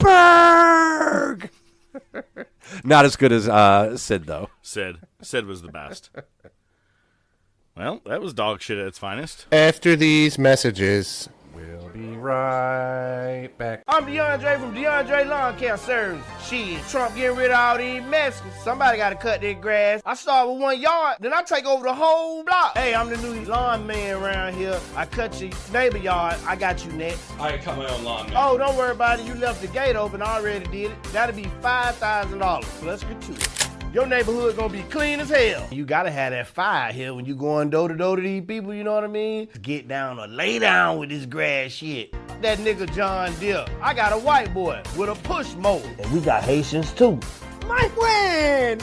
I'm Matty Mose. I've been working for DeAndre about 7 years now. Still calls me white boy. Doesn't really bother me, but actually every now and then he calls me the N-word. That's cool. Actually, if I'm real good, he lets me say it. So, no, all right, yeah, he doesn't let me say it, but you know. Can't really hear it over the mower. Hey, look at him coming over there right out of work. What'd you say, white boy? I was just saying bigger, the arc. So much bigger than I thought, big. All right, get your ass back to work. Yeah, he kind of sends me in first to infiltrate, the wildlife. He really does not do well with bees or wasps. It's pretty disastrous, actually. I met DeAndre a couple years back. I was stranded in the middle of the desert. He actually picked me up on a lawnmower and drove me home. No, it's crazy. He had some Haitian guy with him with gold chains. I've never seen him take them off. We handle all of your lawn care needs. Mowing, edging, trimming, mulching. But the one thing we don't handle is doo-doo. Get your own goddamn doo-doo. Get your dog, pick the doo-doo up. I done stepped in f***ing... If I step in one more pile of shit around here, I'ma shoot your goddamn windows out. Hey, you grill out of propane. You're supposed to be cutting my lawn. Hey, man, it's a perfectly working grill. I threw a little Q down there. You welcome. You can get some. Call me now. 903-679-3624-36. Hashtag not a sponsor. And listen, I can't really say Raw was much better. They're building towards SummerSlam. But, it is what it is. At least you got better talent and more cohesive storylines. For the most part, anyway. Raw's in Providence, Rhode Island. On SmackDown, shit got crazy again. It was The Rock and Taker versus Triple H and Angle. And they just furthered the Stephanie Angle Triple H love triangle. Angle opens up the show, calling out Triple H for leaving him during their tag match. And he says, you remind me of one of my teammates from when I was in the Olympics, Tanya Harding. She had no integrity. She was just jealous. Topical. Good sex tape. Oh, Jesus Not fucking really. Christ. Yeah, not really. Angle starts comparing his first 9 months in the business to Triple H's first 9 months. He's like, oh, you were in like hog pen matches and stuff? I don't even know, which is fucking awesome because, yeah, he was. Solid. It pains me to see my friend Stephanie being saddled with a loser like you. Triple H storms the ring, but Shane breaks it up immediately. You guys are killing Stephanie. He's like, you guys got to focus on The Rock and the title at SummerSlam. Foley comes out. He books the Dudleys and Rock versus Angle and Triple H. And Shane's like, well, wait a minute. That's 2-on-3. That's not fair. And Foley's like, oh, yeah, well, you're in the match too, so now it's 3-on-3. And the stipulation is if Triple H or Angle walk out of the match, that person loses their number one contender shot for SummerSlam. Mm-hmm. We see Benoit arriving to the arena. The door to his locker room is locked, so he starts banging on the door, and Jericho just pops out and beats the shit out of him. It's a pull apart. Probably our running segment of the night. Kai and Ty go to see APA. We have our prop door set up, as usual. They go through it. And Kai and Ty apologize because they apparently wrote the APA a bad check. And one of them go, we want to make out with you. What? Farouk goes, sounds like he wants to kiss you with tongue. And Taka goes, no. Make up with you with money and beer. And, okay. Eddie's with China, tagging with Steve Blackman versus TNA. TNA win. Angle's in the parking lot with an umbrella. He greets Stephanie as she arrives in the limo. Triple H sees it on the monitor. He says, hey, Stephanie, thanks for coming back, for me on SmackDown. Kisses her on the cheek. Stephanie leaves, and Triple H storms off. Back from break, Triple H runs into Stephanie in the back. They argue. Steph says, maybe I should just leave. And Triple H says, maybe you should. Maybe I'm on to the next segment. Right to Censor come to the ring. They show video of the hoe that got put through the table. I'll sue. I'm going to sue. Stevie Richards calls out the unwholesome trio of the Hardys and Lita. There's a video of Stevie calling out Lita for wearing the exposed thong. I don't know why. I like it. No problems over here. Excuse me. Hardys come out for a tag match. Lita's fighting with them. It's going to be 3-on-2. It's the Hardys and Lita versus Goodfather and Bull Buchanan. Lita hits a couple high-flying moves and then gets the shit kicked out of her. Goodfather gets the pin. Then Edge and Christian come out. They're about to do a concerto, but Matt makes the save. We see APA and Kai Tai at the bar. Kai Tai mentioned drinking sake. And one of them says, no sucky, no sake. And let me get a round of kamikazes for my buddies. Yeah, I got it. No, Because Attitude Era. Stephanie goes back to the limo. Shane stops her. Must be chilly out. She bounces. Must be chilly out. Edge and Christian come to the ring with chairs. Stephanie. Stephanie. Edge and Christian come to the ring with chairs. They're out here due to the actions of the Hardys, the Dudleys, and Mick Foley. We're having a sit-down strike. They got jumped on SmackDown. Foley did nothing about it. Foley comes out and says, the Hardleys and the Dudleys can't interfere with tables and ladders in your match because they're going to be in your match with tables and ladders. And it is going to be Edge and Christian versus the Hardys versus the Dudleys at SummerSlam in a tables, ladders, and chairs match. Tables, ladders, and chairs. Oh, my. Oh, my. And he gets the chant going. Triple H is in the locker room with Shane. Shane's not happy about the tag match. And Triple H says he's done with the Kurt Angle truce. Let's see. Taker versus Benoit with Shane. Shane interferes with a chair immediately. It's a DQ. Benoit locks in the crossface of Taker. Kane makes the save. And then chokeslams Taker twice. Why not? Let's just turn. Fuck it. Turn to another person. Yeah. Kane's probably turned just as many as much Big as Show. Show so far. Yeah, well, 100%. Yeah. 100% got him beat. On the second chokeslam, Taker goes through the ring. And then Kane drives off on Taker's bike. No tobacco, though. Shane's talking with Angle. He's like, hey, listen, this whole friends thing with Stephanie, I don't like where it's going. I'm not buying it either. Don't screw with their relationship. Angle says, you're questioning my integrity. Next, we go back to APA and Kai Tai at the bar. Kai and Tai are all fucking shit-faced. Two locals don't like Japanese people, apparently, because they start trashing them, and APA cuts them off. We see footage during the break of Lawler heading to the back because Mick Foley doesn't want Lawler at ringside for Taz's match, which is next, facing Crash Holly. Taz starts by running down JR. Crash sneak attacks Taz. Taz wins. Taz goes back to running down JR post-match, steals his hat, shoves JR to the ground. Lawler comes in to make the save. It's a pull-apart. It's a free-for-all. Boom, boom, boom, boom, boom. Next, we get Kurt Angle. He's not happy with Shane questioning his integrity. And Joe, that bitch-ass PA, is back. Fucking gossip queen. Says, there's a rumor going around that in a half hour someone wants to meet you in the parking lot. Okay. Next, you get Rikishi versus Road Dogg and X-Pac. Road Dogg and X-Pac get the pin at the same time. Too Cool make the save post-match. Dance party. Triple H is getting ready for the main event. Sneaky Joe is back. He says, in 10 minutes, somebody needs to see you in the parking lot. Triple H thinks it's Stephanie. He says, tell her I'll be there, but Joe, this better be legit, because if you're screwing with me, this is the last thing you'll ever do. Angle's waiting in the parking lot. Now we go back to the ring. It's Jericho versus Val Venus with Trish for the IC title. Benoit and her cues. Immediately, it's a DQ. Back to the parking lot. Triple H shows up.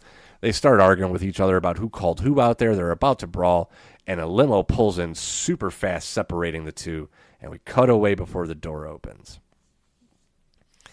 We go back to the bar. Acolytes are playing pool. Taka, so shit-faced, he just starts shoving Bradshaw. And he says, I think it's time for you guys to leave. Funaki vomits on the APA, says suck it, and then passes out. And then Bradshaw puts Taka through the lamp above the pool table. And then now obviously the way they shot it was when Taka took the bump, he went behind the pool table so you couldn't see him on the floor. Right. And Bradshaw allegedly like flips over a pinball machine on top of him. And Farouk says, "Hey, how about some sake?" "Hey, man, I don't want it warm." "Hey, man, put it on ice." Sake! They were the best part of the show. That's what I said. Everything they all did together was a great build-up, everything. We go back to the limo. Triple H and Angle get out. Neither of them look happy. And then Vince shows up.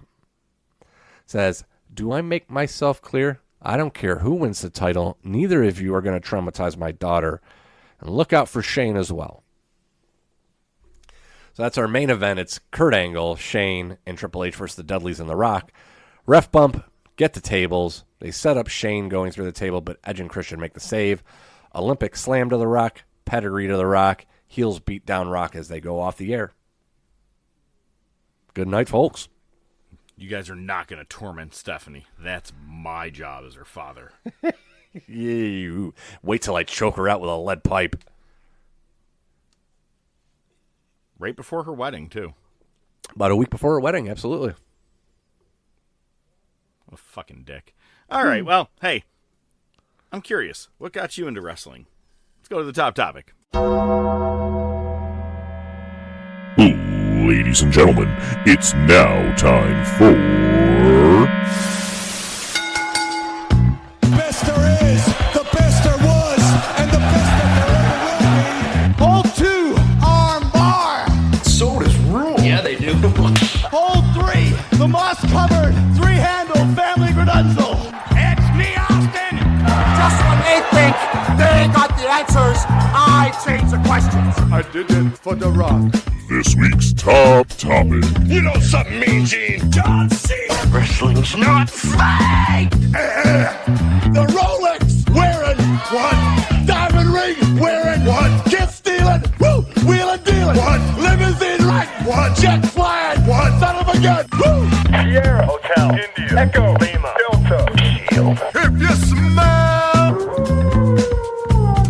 The following ranking order and final decisions are a completely bias-based order, based off The Professor and ODM made it. And as always, they like to let you know they have not worked in the business, but have been lifelong invested fans much like you, our listeners. With not only their opinions involved, but with countless amount of hours of research done each week, they make sure to provide proper facts and history to back it up. However, they do know that your opinion may vary from theirs. If there is anything you want to chat about, bring to their attention. If there is something they missed or forgot, or you just want to let them know they are out of their freaking minds, feel free to shoot them a message on Facebook or Twitter, or email them at thetopofwrestling@gmail.com. As always, they do appreciate all feedback and continued support. At the end of the day, they want to make sure that you do see the best of the best before you die. And now, this week's top topic. I mean, I'll tell you, if I grew up in the Attitude Era, the first thing I ever saw was Lita and her thong. I think that probably would have been on my list. But for me, it's actually about 10 years earlier than that. But, yeah, I think we've kind of both half talked about what it is that really drew us in, you know, what we liked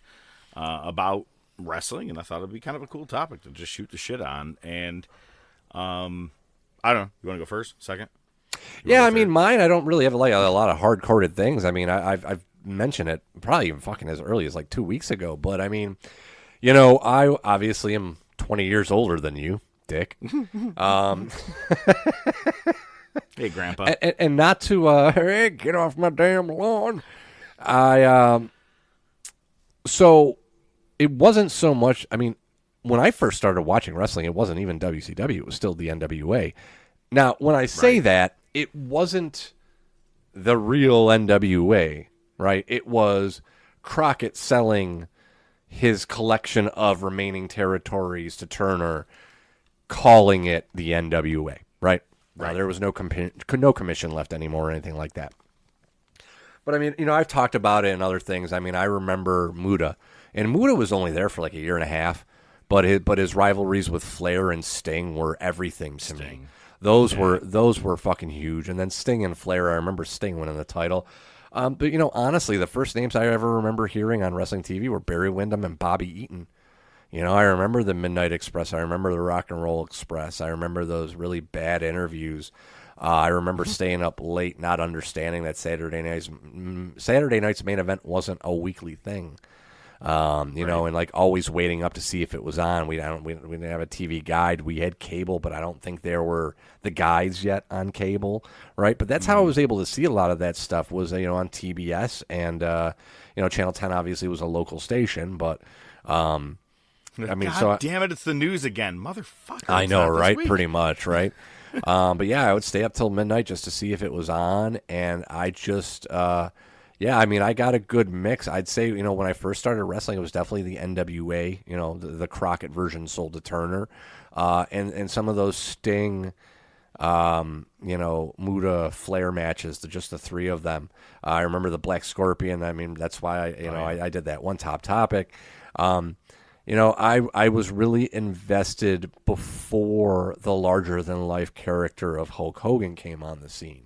Sure. Probably might have been just coming on the scene. But, I mean, that's really what did it for me, was that kind of old... The mix of let's start going in a new direction mixed with still some of the old-school territory-style wrestling. You know, I obviously didn't get big into the territory stuff. But again, that time frame, there's a lot of fonts. Big Van Vader, the Road Warriors, Sid Vicious. You know, I mean, those guys, Brian Pillman. I mean, those guys were larger than life to me. And then, you know, Hogan showed up and everything changed. You know, you had Hogan, you had the Warrior. I was a big Rockers fan.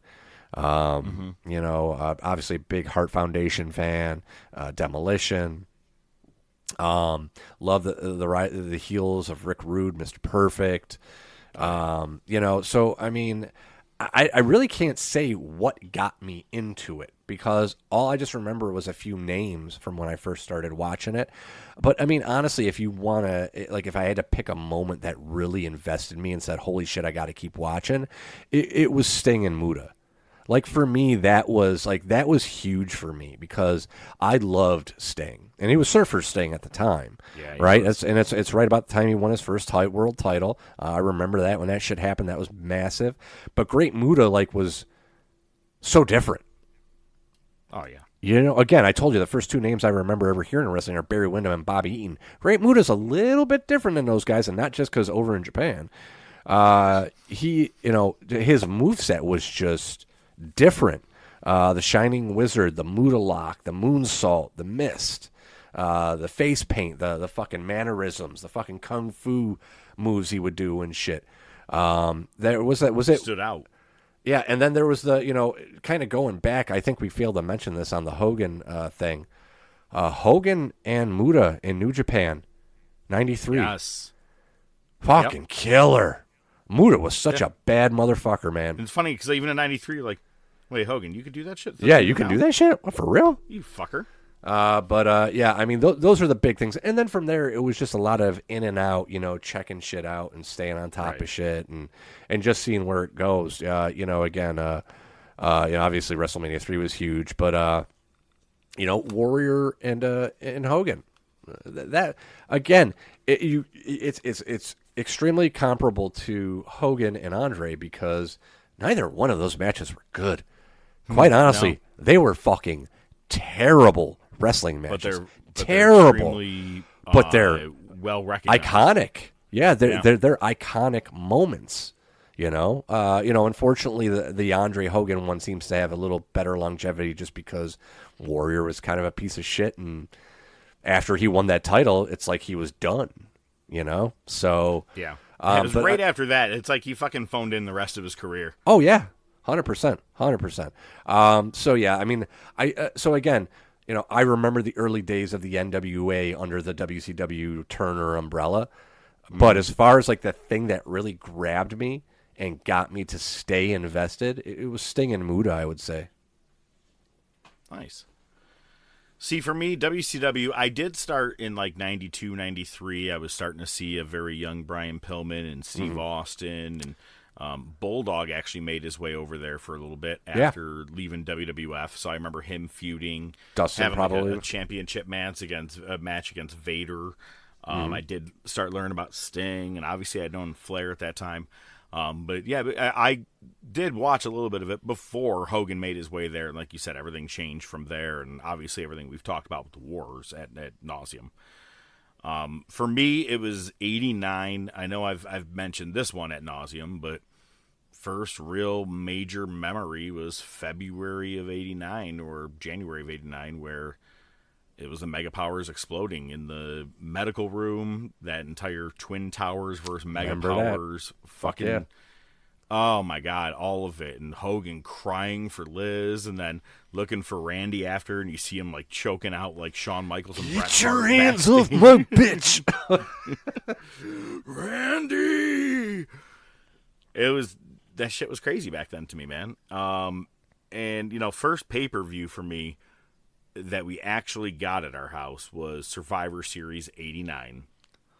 And then obviously we got WrestleMania 6, we got Royal Rumble 90, like we did everything that was in 1990. But it's funny because before that, I did see WrestleMania 5 and I did see some other like SummerSlam and stuff, but it was always my dad getting it from a buddy from work who taped it on VHS, and I had to wait till like a Tuesday to finally get it.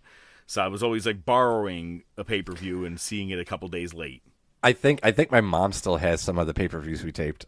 No For shit. back Oh in my the God. day. Yeah. And you passed them around, and like some people, I'm like, how good is your VCR machine? Yeah, Like, is it going to fucking eat my tape out? Because I don't want to eat it out. It's not going to eat it. I don't have beta. But man, for me, like obviously the Mega Power storyline was huge. But Fuck yeah. I was into the Rockers, Jake the Snake, Mhm. Heart Foundation, Big Boss Man, Macho Man, Warrior, Demolition. I even like Brutus the Barber Beefcake. You know what I mean? Same He was a here, good same guy here. back then, you know. And it's funny because heels that you hate when you're younger, you realize how fucking awesome they were when you get older. Yep. I mean, I grew up with Powers of Pain, Bad News Brown, Mr. yeah. Perfect, Rick Rude, Bobby Heenan. I'm like, Bobby these Heenan. are all annoying dicks when I was a kid. As I grew up, I'm like, oh my God, they don't make them like they used to. No. You know, and just to touch on the Mega Powers, I mean, that certainly was a big thing for me. I remember seeing that when that happened. It was better than Warrior Hogan. Because, Oh my God, yes. Because you loved both of those guys. Because Randy had just turned face. They had formed the Mega Powers. And you're like, dude, this dude is awesome. I almost like him as much as I like Hogan. And then they start splitting. And you're like, oh, fuck. Whose side do I take? You know, it was, that shit was huge, man. And I've told you this before. My family was split for WrestleMania 6. Like, Mhm. 6 of us watching it, or 5 at the time, because my little sister wasn't born, or not really enough to watch it at the time. But we were pretty split in the house on who wanted who to win. And I wanted Warrior, man. I was excited for Warrior Oh, yeah. at that time. And it's funny because I grew up, like you were mentioning, like Saturday night's main event. You know, there's 2 different Saturday night's main event. You got WWE's version, but then also WCW had theirs on TBS, the 605 on Saturday nights. It was Fuck yeah. Saturday night, WCW Saturday night's main event. Or Saturday. Super Show. Yeah. But then also, man, for me, I mean, I grew up on fucking 10 a.m. Saturday mornings, man. Superstars of Wrestling for WWF on Fox. And also on a USA, you had All-American Wrestling. and All-American Wrestling. Challenge. Yep. And those are the 2 ones that, like you don't have a TV guide or anything around. You're like, it's Sunday. It could be on, maybe. And you check it out. You're like, nope, it's not on tonight. Fuck it.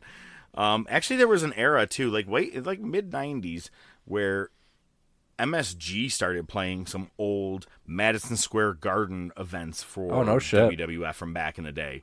That was great. It was like classics from the Garden or something like that. That's when I had a DVR and I was like looking to record that kind of shit. But Superstars of Wrestling was my favorite, man. You see a squash match and at the same time someone's doing an interview in the second picture-in-picture.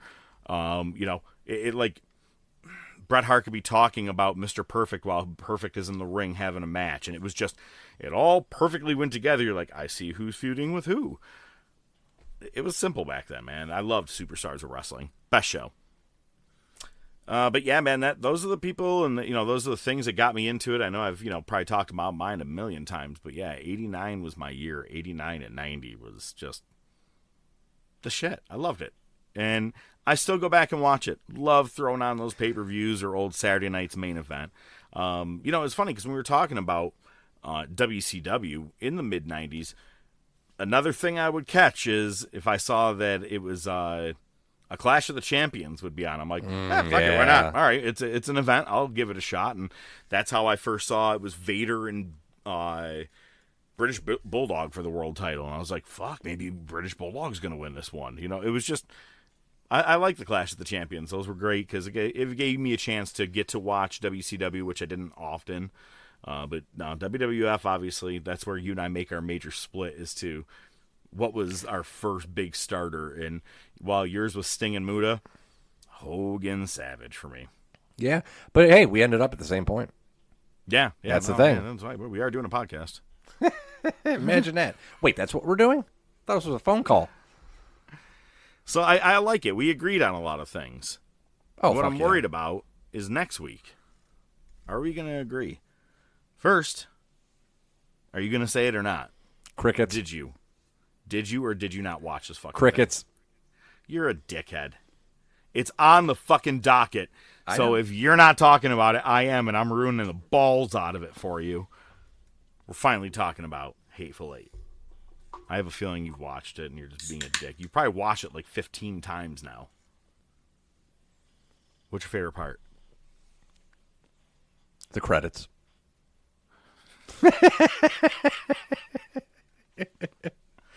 Felt the same way about Titanic. It sank. Didn't need to be 3 hours long. It sank. Right? Credits. Boom. I'm famous. Well, propeller guy. I'm not famous. I'm famous. I'm drunk. I'm high. I'm dead.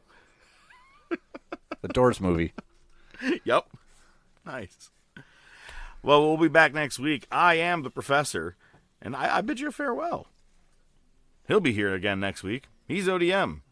His way of bidding a farewell is with his intrusive thoughts to leave you with every week. Thanks, Professor. Quick FYI, I'm going to be out of town next week, so you're doing this show solo. See ya, Dick. The Top of Wrestling Podcast is brought to you by The Top of Wrestling Podcast. Your hosts are the Professor Mark Fantasia and ODM, the Doc, Joe Rizzo. Feel free to reach out to the show by email at thetopofwrestling@gmail.com, on their Facebook page, Twitter page, Instagram page. Remember to subscribe, like, and share. You can listen to the show on most popular platforms, including iTunes, Spotify, Podbean, Amazon Music, Pandora, and YouTube. Without your continued support, it would be just some guys talking wrestling, which is pretty much what it is anyway. Good night, folks.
Boy, oh boy.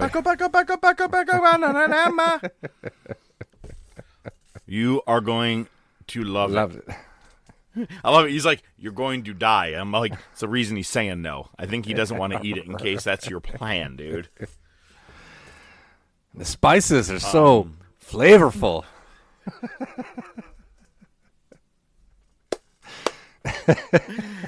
It's crispy, but it's not too dry. Like I said, I saw that scene. That's one of the ones that makes me laugh because Don't waste that. just sitting there like, he's just sitting there going, what the fuck? Frank looks and then at him, he looks he's up like- at Gus. Yeah, fucking love that scene because he's like, now I know this is a no, but when I meet the owner. I like when he's talking to him. He's trying to bait him. He's like, no, I'm just kidding. He'd be stupid to go up against Eladio. Oh my God. I'm already back into it right here. I actually just watched my favorite. It's like, I think it was my favorite scene that made me go, Better Call Saul. I feel is just a touch better than Breaking Bad. The pill swap. Oh, yeah. Christ. The first time I watched that, the panic, tension anxiety. in my body. Yeah. I was like, fuck. There's no way he made that shot. Anyway.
The doctor came in, snapped that glove. I go, wait, it's my foot.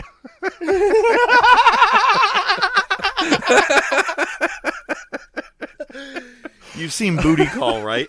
No. I don't You've think never so. seen the movie Booty Call with Martin Lawrence? Jamie Foxx? No, Jamie Foxx, Tommy Davidson, fucking Vivica A. Fox. Is that the one where he talks about getting beepers for all his different girls and everything? I think I know which one you're talking about. I don't know about that, but this one is. He gets caught. He gets caught at the end. He's trying to be. No, that's Steph James. How to be a player. That's Steph James. How to be a player. Booty Call. It's Tommy Davidson is trying to fuck this chick that he's been with for several months, and she's not giving it up. And they do like a double date, and Tommy Davidson brings along his friend, which is Jamie Foxx, Buns.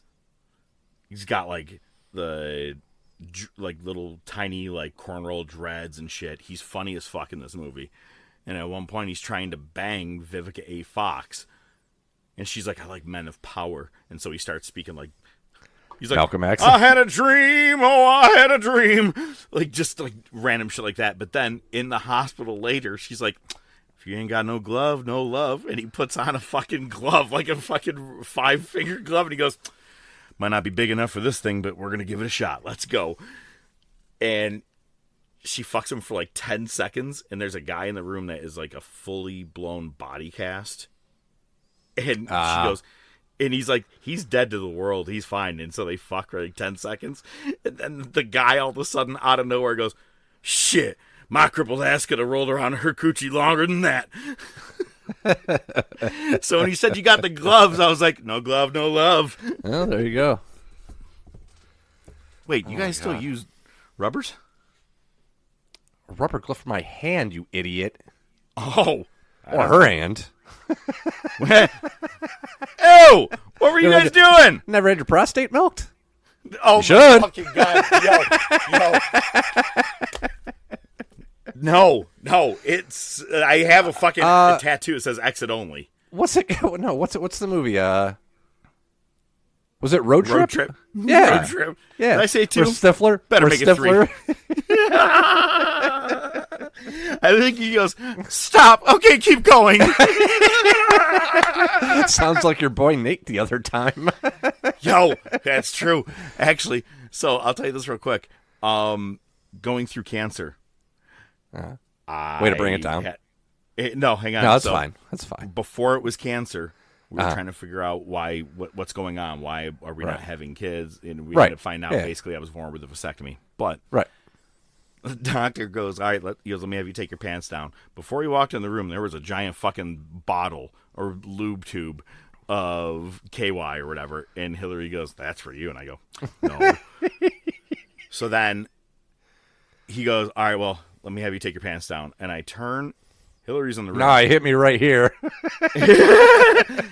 I'm facing him. And he goes, no, I need you to turn around. And he goes, I'm going to check back there. And I go, oh, okay. I was not fucking ready.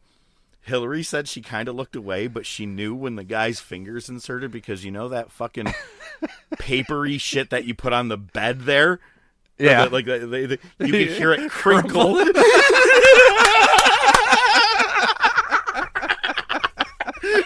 She heard it crinkle because I immediately grabbed it. I didn't talk the rest of the fucking appointment. I wasn't even worried that there was cancer. When we got outside, I go, I was raped. I was like, I wasn't ready for that. I want some ice cream. What flavor do you want? Doesn't matter. It's for my ass.